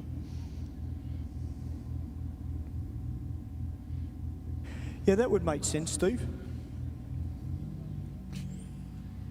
I know with the junior motor that we had, you balance it so that the bad vibration, because they didn't have a harmonic balance or anything on them, you try and balance it so that the bit where it vibrated badly was outside of your usual operation RPM.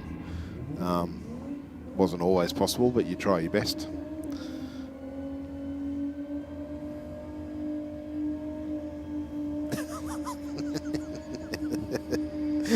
Wow. Oh, there's some comedians in our chat. Big Alex is a Ford fan, and then Gus Man, I'm a Dyson.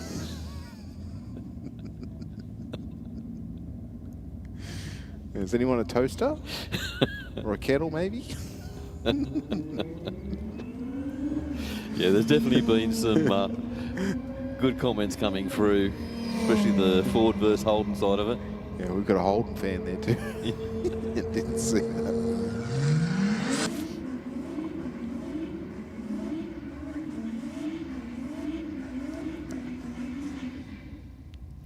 Couple of big pedals down there in the burnout from the AFG Falcon. What do you got down there, Stu? Yeah, other than a lung full of smoke? Yeah, I'm still getting over the diesel free out of that little Isuzu as well. Yeah, PSI 607 TSR Racing. It's quite an impressive car, this one, considering, you know, you look at it, you don't think too much of it. But when it gets going, like it does now, it looks good out of the hole. 184 to the 60 in the Aeroflow lane, and runs on through for a 1093, 130 miles an hour. And 12.5, 113 miles an hour. Well, nice strong burnout from the Aeroflow lane. I can't see what car it is. No, I can't either. It's concealed. Yeah, it's a VE, SS, AFM, the active fuel management, and it's got a big set of radials on the rear end of it. Yep, which is slightly smaller in diameter than they were before.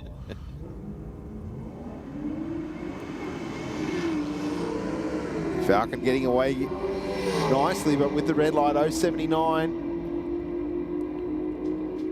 And Commodore wow. just gone past him.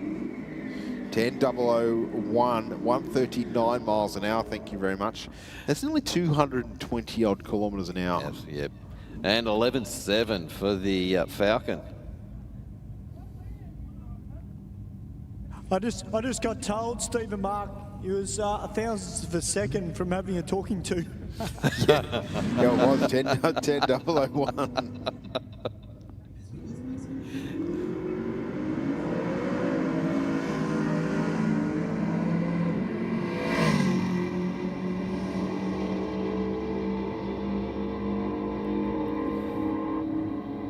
And a 10.97 with a 9, 124 mile an hour. That was our other EXD Yes. Falcon, wasn't it?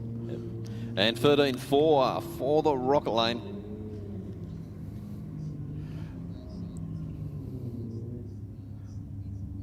Wow, that VX Commodore's got about 4 different drivers on the back window. Oh, it does too. Yeah, 4 different data points.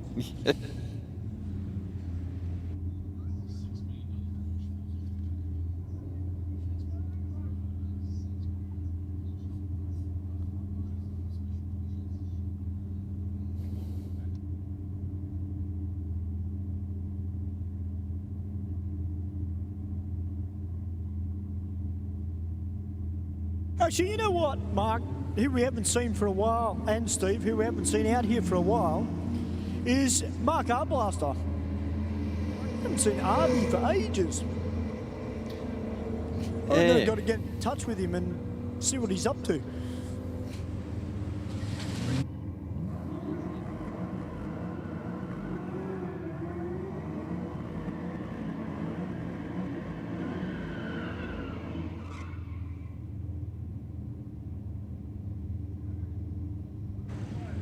If my memory serves me correctly, War 440 was having a fair bit of work done to it.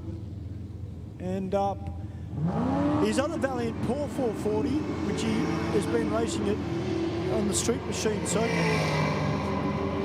Yeah, I know he's been playing around with that car, but we haven't seen War 440 for a long, long time. Well, Stewie, I know he's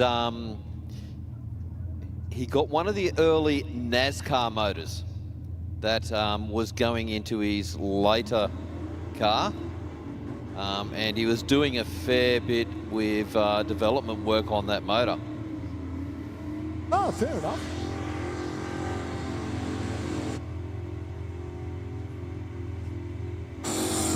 Loco 5.0. What a burnout. Sorry, boys, but I know you can't see it.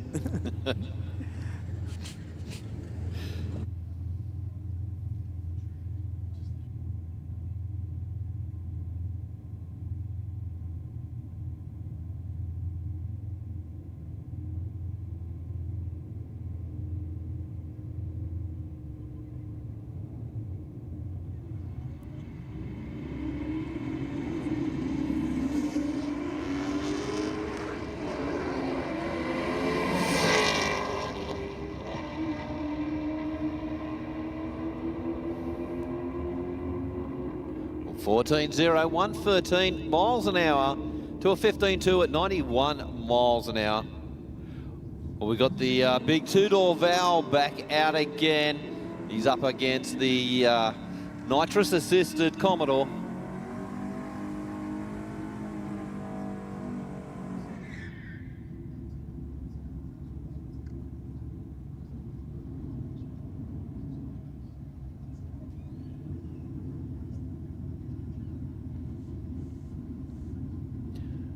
Purge of the nitrous on the Commodore.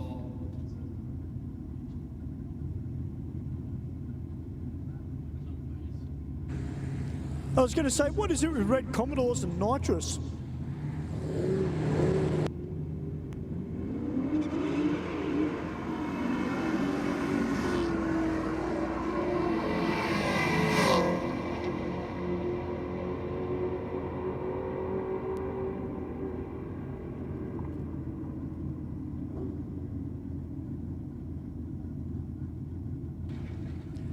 It just seems to be the in colour lately for nitrous-assisted Commodores. Might be an optional extra, Stu. Yeah, it might be. I reckon they've been watching Brett Stutchbury and Rodney Bowgowan for a little while and just thought, you know what, let's emulate them.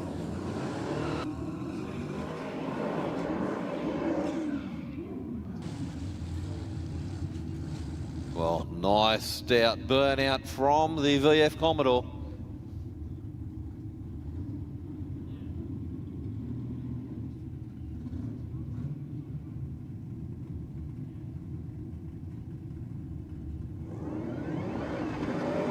Oh, we can hear that supercharger, but on and off the throttle and out of it now.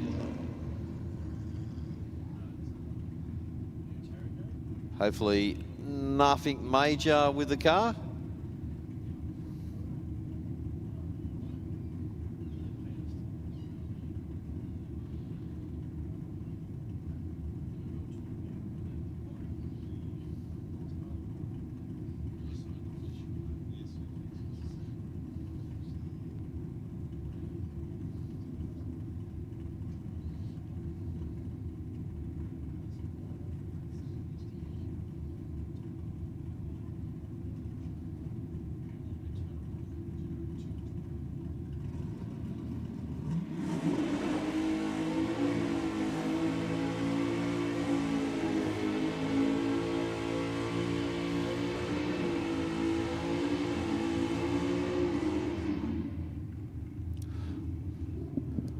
Well, nice, strong burnout from the LC Tirana.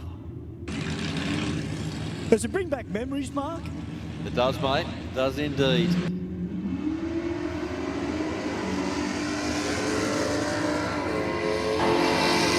Actually, Mark, are they a bit of a handful at the top end? Because they're a little bit narrower than what the LHs are? No, mate, once they're set up, they're just perfect. Ours, you just leave the line, just one hand on the steering wheel and the other hand on the gear stick because it just revs so quick. You're just banging through the gears.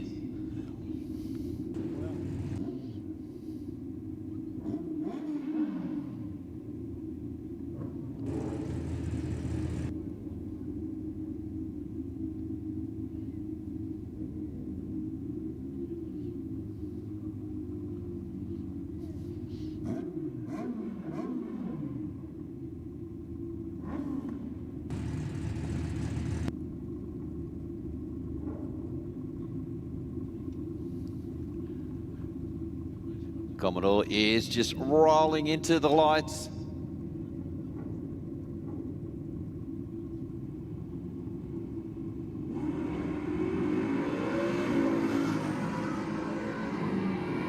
It goes out a 1.4, 60 foot. 10-1, 131 miles an hour. That car is just super consistent, pass after pass. I'll tell you what too, he was saying earlier that his PB in that car is a 10.13. He wasn't too far off it. Yeah, the weather is just, seems to be really good out there at the moment, Stu.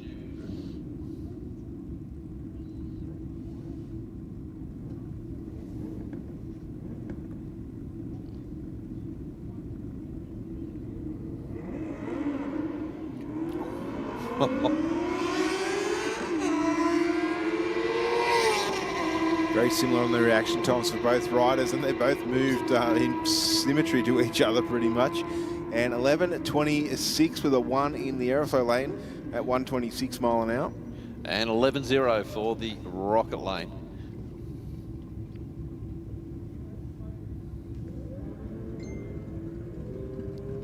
The next pair already in the beams, ready to go. The tree counts down 132. The reaction time for the Aeroflow lane to an 0.28 in the Rocket. Great reaction time. And 10.8, 126 miles an hour to an 11.7 for the Aeroflow.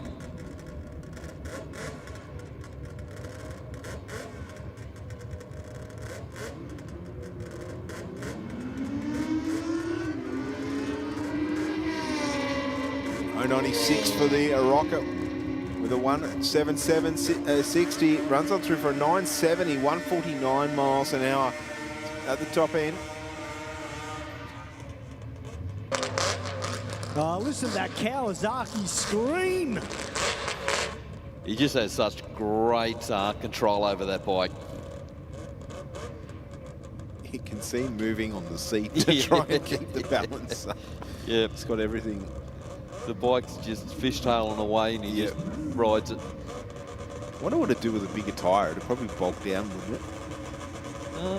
Two-stroke, not particularly a torquey setup normally. 201 to the 64. Brett Copping in the Aeroflow lane. Listen to that two-stroke scream at the top end of the racetrack. 1285 with a 5, 102 miles an hour. And 11.2, 142 miles an hour. Yeah, well, two strokes just love revs. Yeah, but normally it's something that loves to rev doesn't necessarily have the torque, does it? No. That's where they pull their power. Yeah. I was watching something on YouTube the other day, and one of the engine builders in the US had a big block Chev, and he was flicking the throttle on the dyno. It sounded like a motorbike. That's how fast it was revving up. It's like, wow. I see this thing, what sort of figures it pulls on a dyno run, but they didn't have it. 1060, 126 miles an hour for Sammy Joe. That car getting quicker and quicker each pass out. She'll be looking for that 50 next run, I reckon. What do you reckon? Is she going to have the quick hot lap around to try and get another one, or wait for next week? Dialed in Racing, they are on fire tonight. Brett Stutchbury and Brian, going to have a quick word. A 1060. I was expecting maybe another 62 or a 61, but a 60. Yeah, mate, the goal was bottom 1070s tonight, and yeah, every time we've had a bit of a tickle with it on the two-step, it's just responded, so it's great. Brian, you must be proud, mate. I know you do a lot of work on the car as well. Yeah, it's been a lot of hours getting the car done, and this car's been built in 2.5 weeks, so we've put in a lot of hours and it's slowly paying off. Well, mate, congratulations to you both. 1060. I don't know who's going to be more pumped, you when Sammy gets back, or Sammy when she gets here. You got to remember that is my motor in that car. Oh, that's true. It is. I forgot about that. Hey, Brian, was your motor? Yep. What's it saying? What's hers is yours. What's your? Yeah, well, you know what I mean. Yeah. Yeah. No, I won't repeat that. It's not actually 9/10. That doesn't make a second up.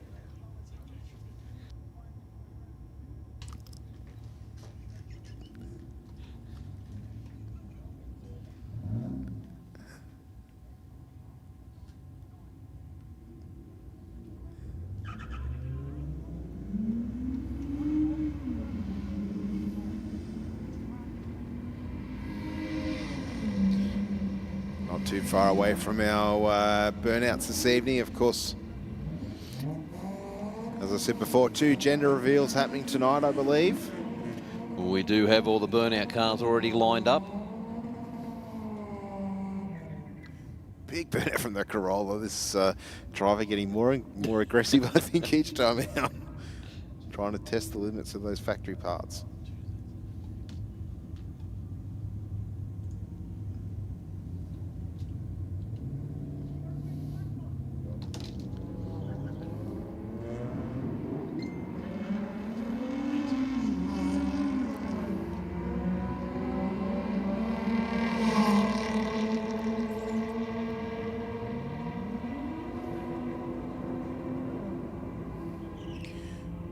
(16.14) with a 387 miles an hour this time around for the Corolla, and a 16.78 in the Rocket Lane at 86 mile an hour, I think, for the Rocket Lane there. So, yeah, the little Corolla's claimed a few scalps tonight. Yeah, gone really well. Just having a quick little bit of a mop up in the Rocket Lane.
17.5, 77 miles an hour to a 14.8 at 93 miles an hour.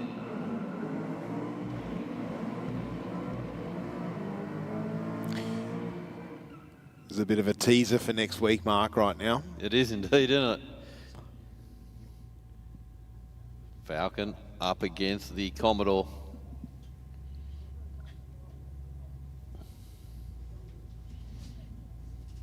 I'm going to make it quick, otherwise I'm not going to be able to see the run. All we'll see is two pairs of brake lights disappearing into the smoke. All right, the Commodore away nicely with a 250 light. The Falcon much better with an 020, but I think the Ford way out horsepowered here.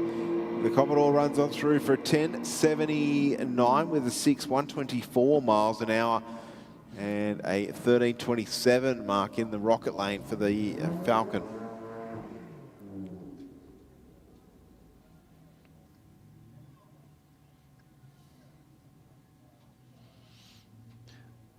We've just got the V-dub just slowly rolling into the lights. I believe this is our last car on the start line for tonight in terms of the drag racing. We'll then be moving into our burnout section of the evening. We'll obviously move onto the burnout pad, so we'll need all of our spectators in the grandstand to move up behind the first row of the coloured seating, if you can, please. It's a safety requirement. We don't want anyone being hit with the bits of debris and whatnot from a tyre. That's certainly not what you want to do on a Wednesday. So if we can get all of our spectators, I think they're pretty well known to the drill. So thanks very much for doing that for us, guys. The Golf on its way towards the finish line, and we'll run on through for 13.22 at 109 miles an hour. And as I said, that is our last run down the quarter mile here tonight at Sydney Dragway. Our next racing event will be this Saturday with a test and tune here at Sydney Dragway for all IHRA licence holders. Okay, yep. But of course, we will be seeing plenty more tyre smoking action from our burnout cars, which are lined up. They're about to be escorted down the return road. And we'll bring the ambulance and the fire truck up, and of course then get those smoke shows underway. Absolutely. So we do have the gender reveal on what, first car and last car? If I've read the email correctly, yes, first and last car is going to provide some information to two different families about the gender of their pending newborn. Because you wouldn't want to mistake which car's which, would you?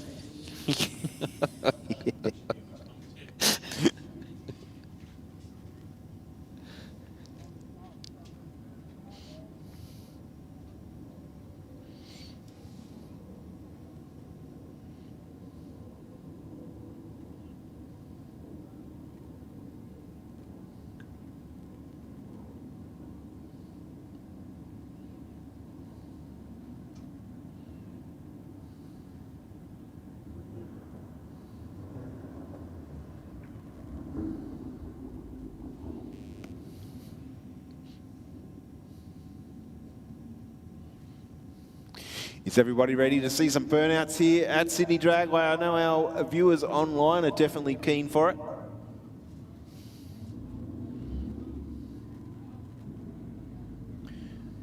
But one of the viewers on our Facebook page asking how they get involved in terms of racing field. Is that what you're referring to, or?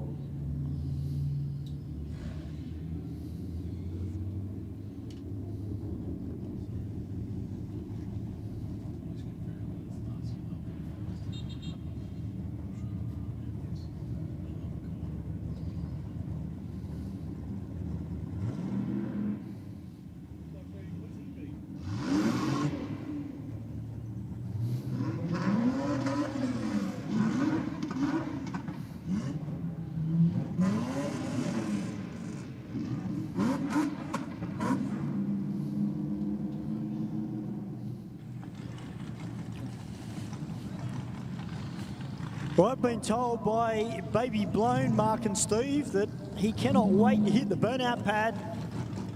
He said I'd shoot a few flames, which is always puts on a great show for the crowd.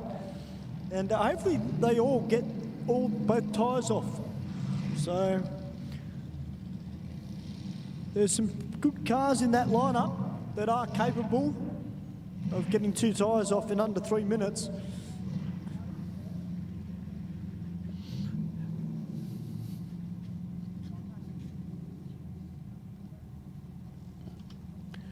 I want to know how many rear bumpers have been sacrificed. Oh. All those cars have rear bumpers. I guarantee you half Yes. of them will leave the pad without them. Minimum. I wonder how many they just keep in stock. They're probably already painted, hanging up on the wall, because you would destroy one in a burnout.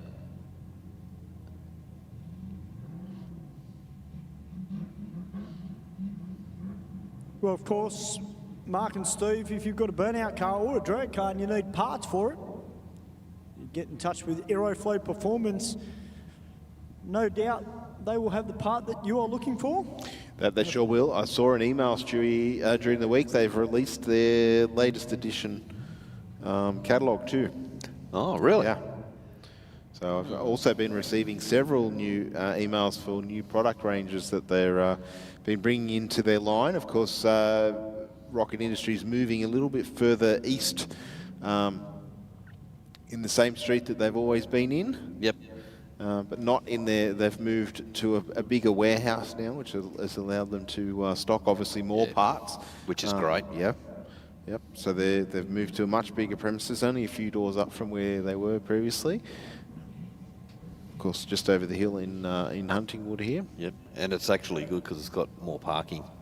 Ah, yes, that was one of the small issues there at Rocket. If you went on a Friday afternoon, was trying to find a car spot. Yep.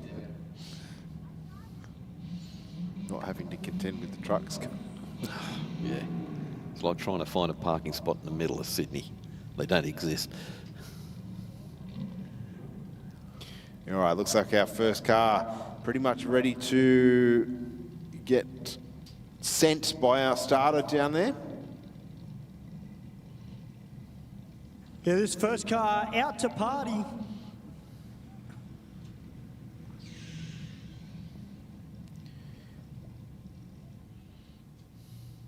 Now we have the two drivers of the gender reveal cars, Steve Smith and Stipe Razov.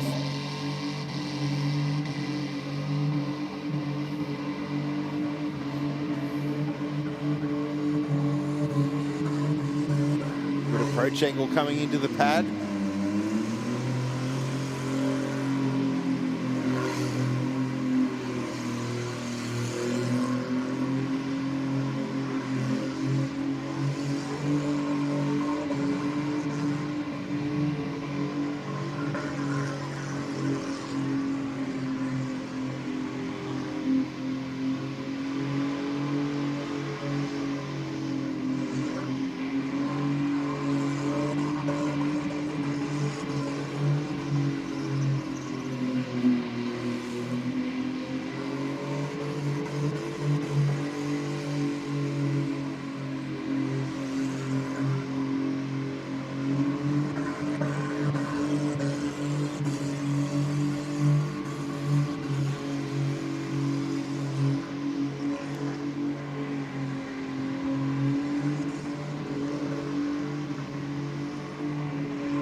A great stuff there from Out the Party. Got both rear tyres off in about 2 minutes. Great job by that driver.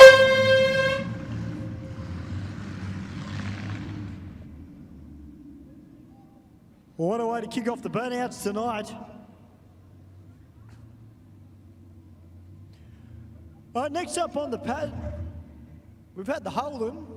Now we've got the Ford coming out. One of the Khalidi Clothing Company co-sponsored cars. Are you Hayden?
Ladies and gentlemen, put your hands together for AU Hayden. You got one tyre up. All right, next up on the pad, we've got the Supercharged 6 Baby Blown EFI Performance Tuning.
Well, ladies and gentlemen, put your hands together for Baby Blown.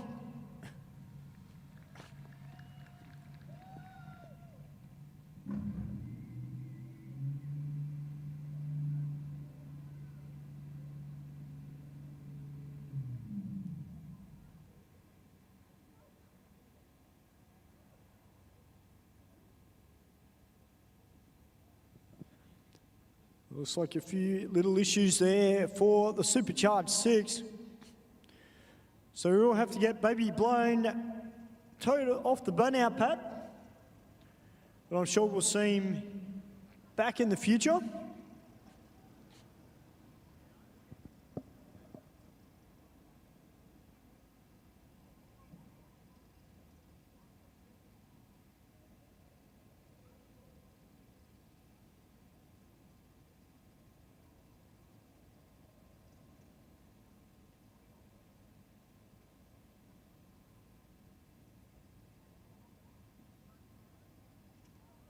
We've had a couple of tough Geminis that have been out on the drag strip tonight.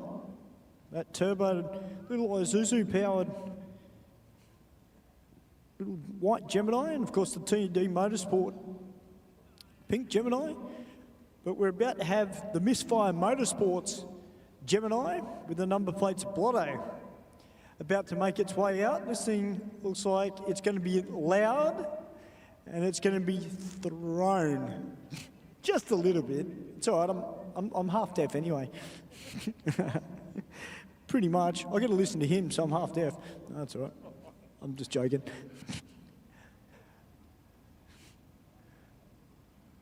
All right, ladies and gentlemen, as he gets towed off the pad, please put your hands together once again for Baby Blown.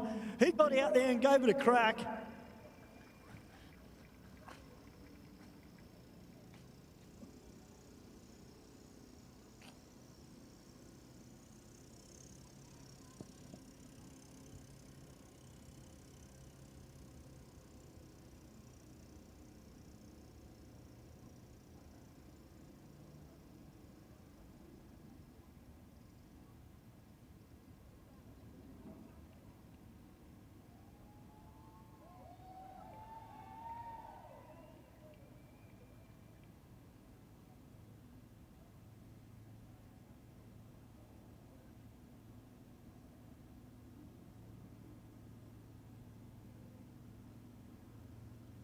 All right, guys, here we go. The Misfire Motorsports Gemini Blotto.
does, Jared. Make some noise for Blotto. Oh, and the kettle has boiled. Well, I knew it was going to be a killer of a burnout. I just didn't expect the engine to go pop. Make some noise, Sydney.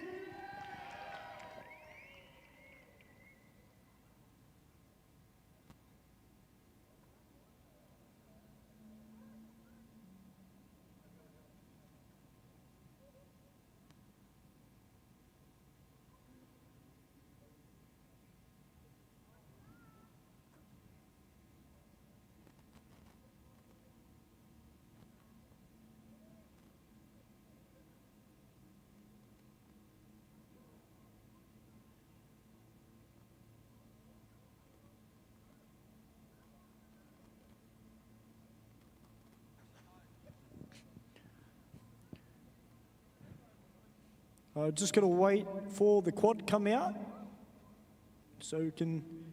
Hey, it happens, man. It's burnouts, but hey, you got both rear tyres off, so nothing wrong with that. Great stuff there from Blotto, Misfire Motorsports.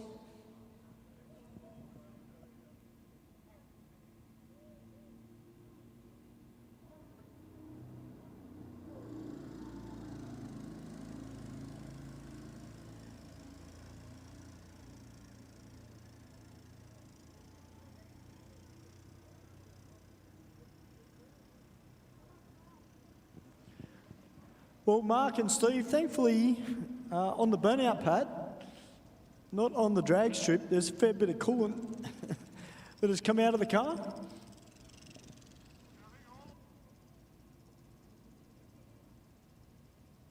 Yeah, well, I was going to be nice and not say all of it, but it's all right. You'll fix it. Bring it back out.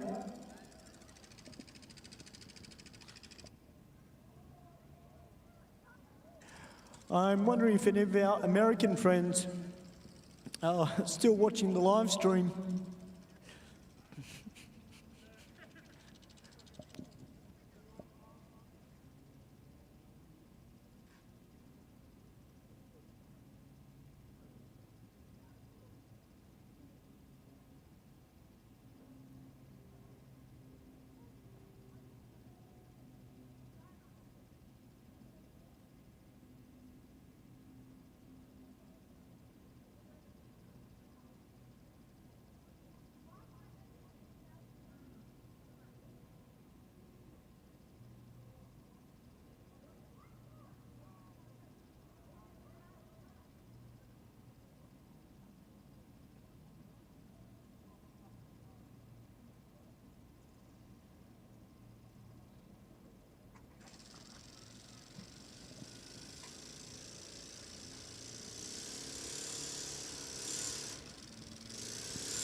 Blotto, great stuff there. At least you're smiling about it. That's the main thing. Right. Let's get a little bit of this coolant swept up, because our next car that is about to come out is Mental VS.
Sydney go wild for Mental VS.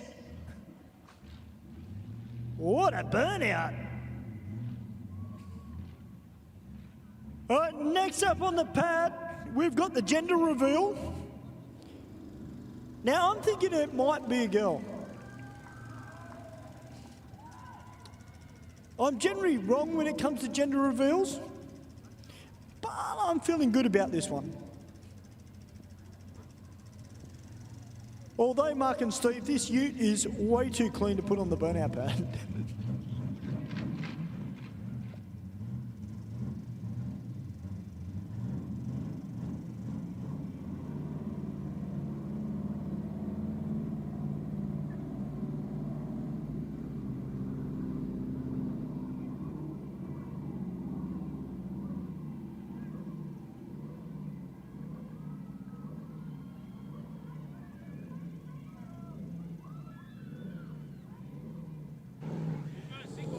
Geez, I've got to get it right sometime.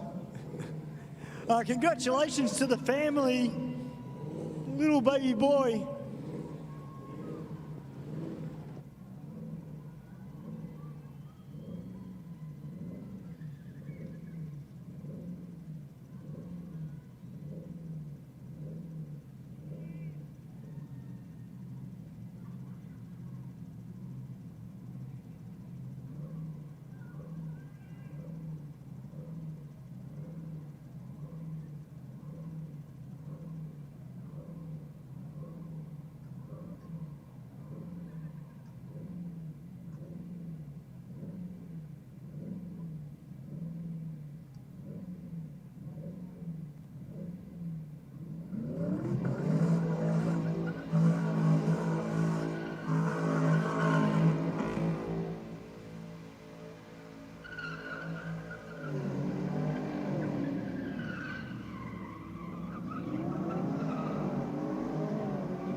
All right, 50 seconds to see if they can get a tyre off.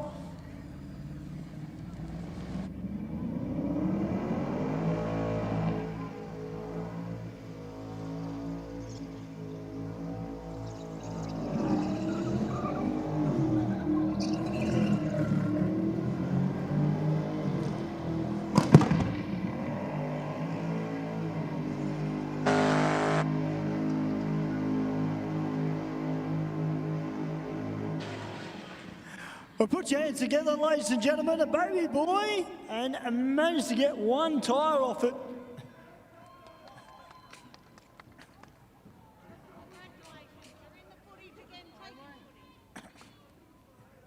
Well, ladies and gentlemen, that concludes tonight's Aeroflow race reel from right here at Sydney Dragway. Big thank you to my co-commentators, Stephen Bush and Mark Thomas, and to everybody that came out and supported the event tonight.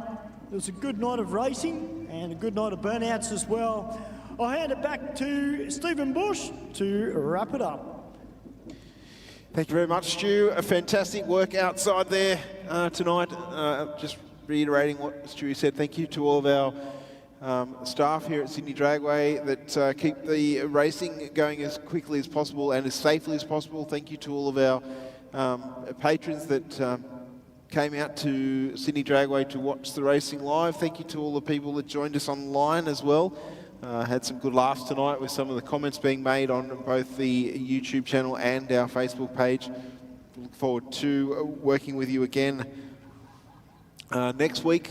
The next Aeroflow race reel, of course, which will be our Ford versus Holden theme night, kicking off from 6 p.m. here at Sydney Dragway. Our next racing event will be the Test and Tune on Saturday, of course, and then the Ford versus Holden race reel event next Wednesday. As always, be safe on the roads and look forward to your company next time. Good night.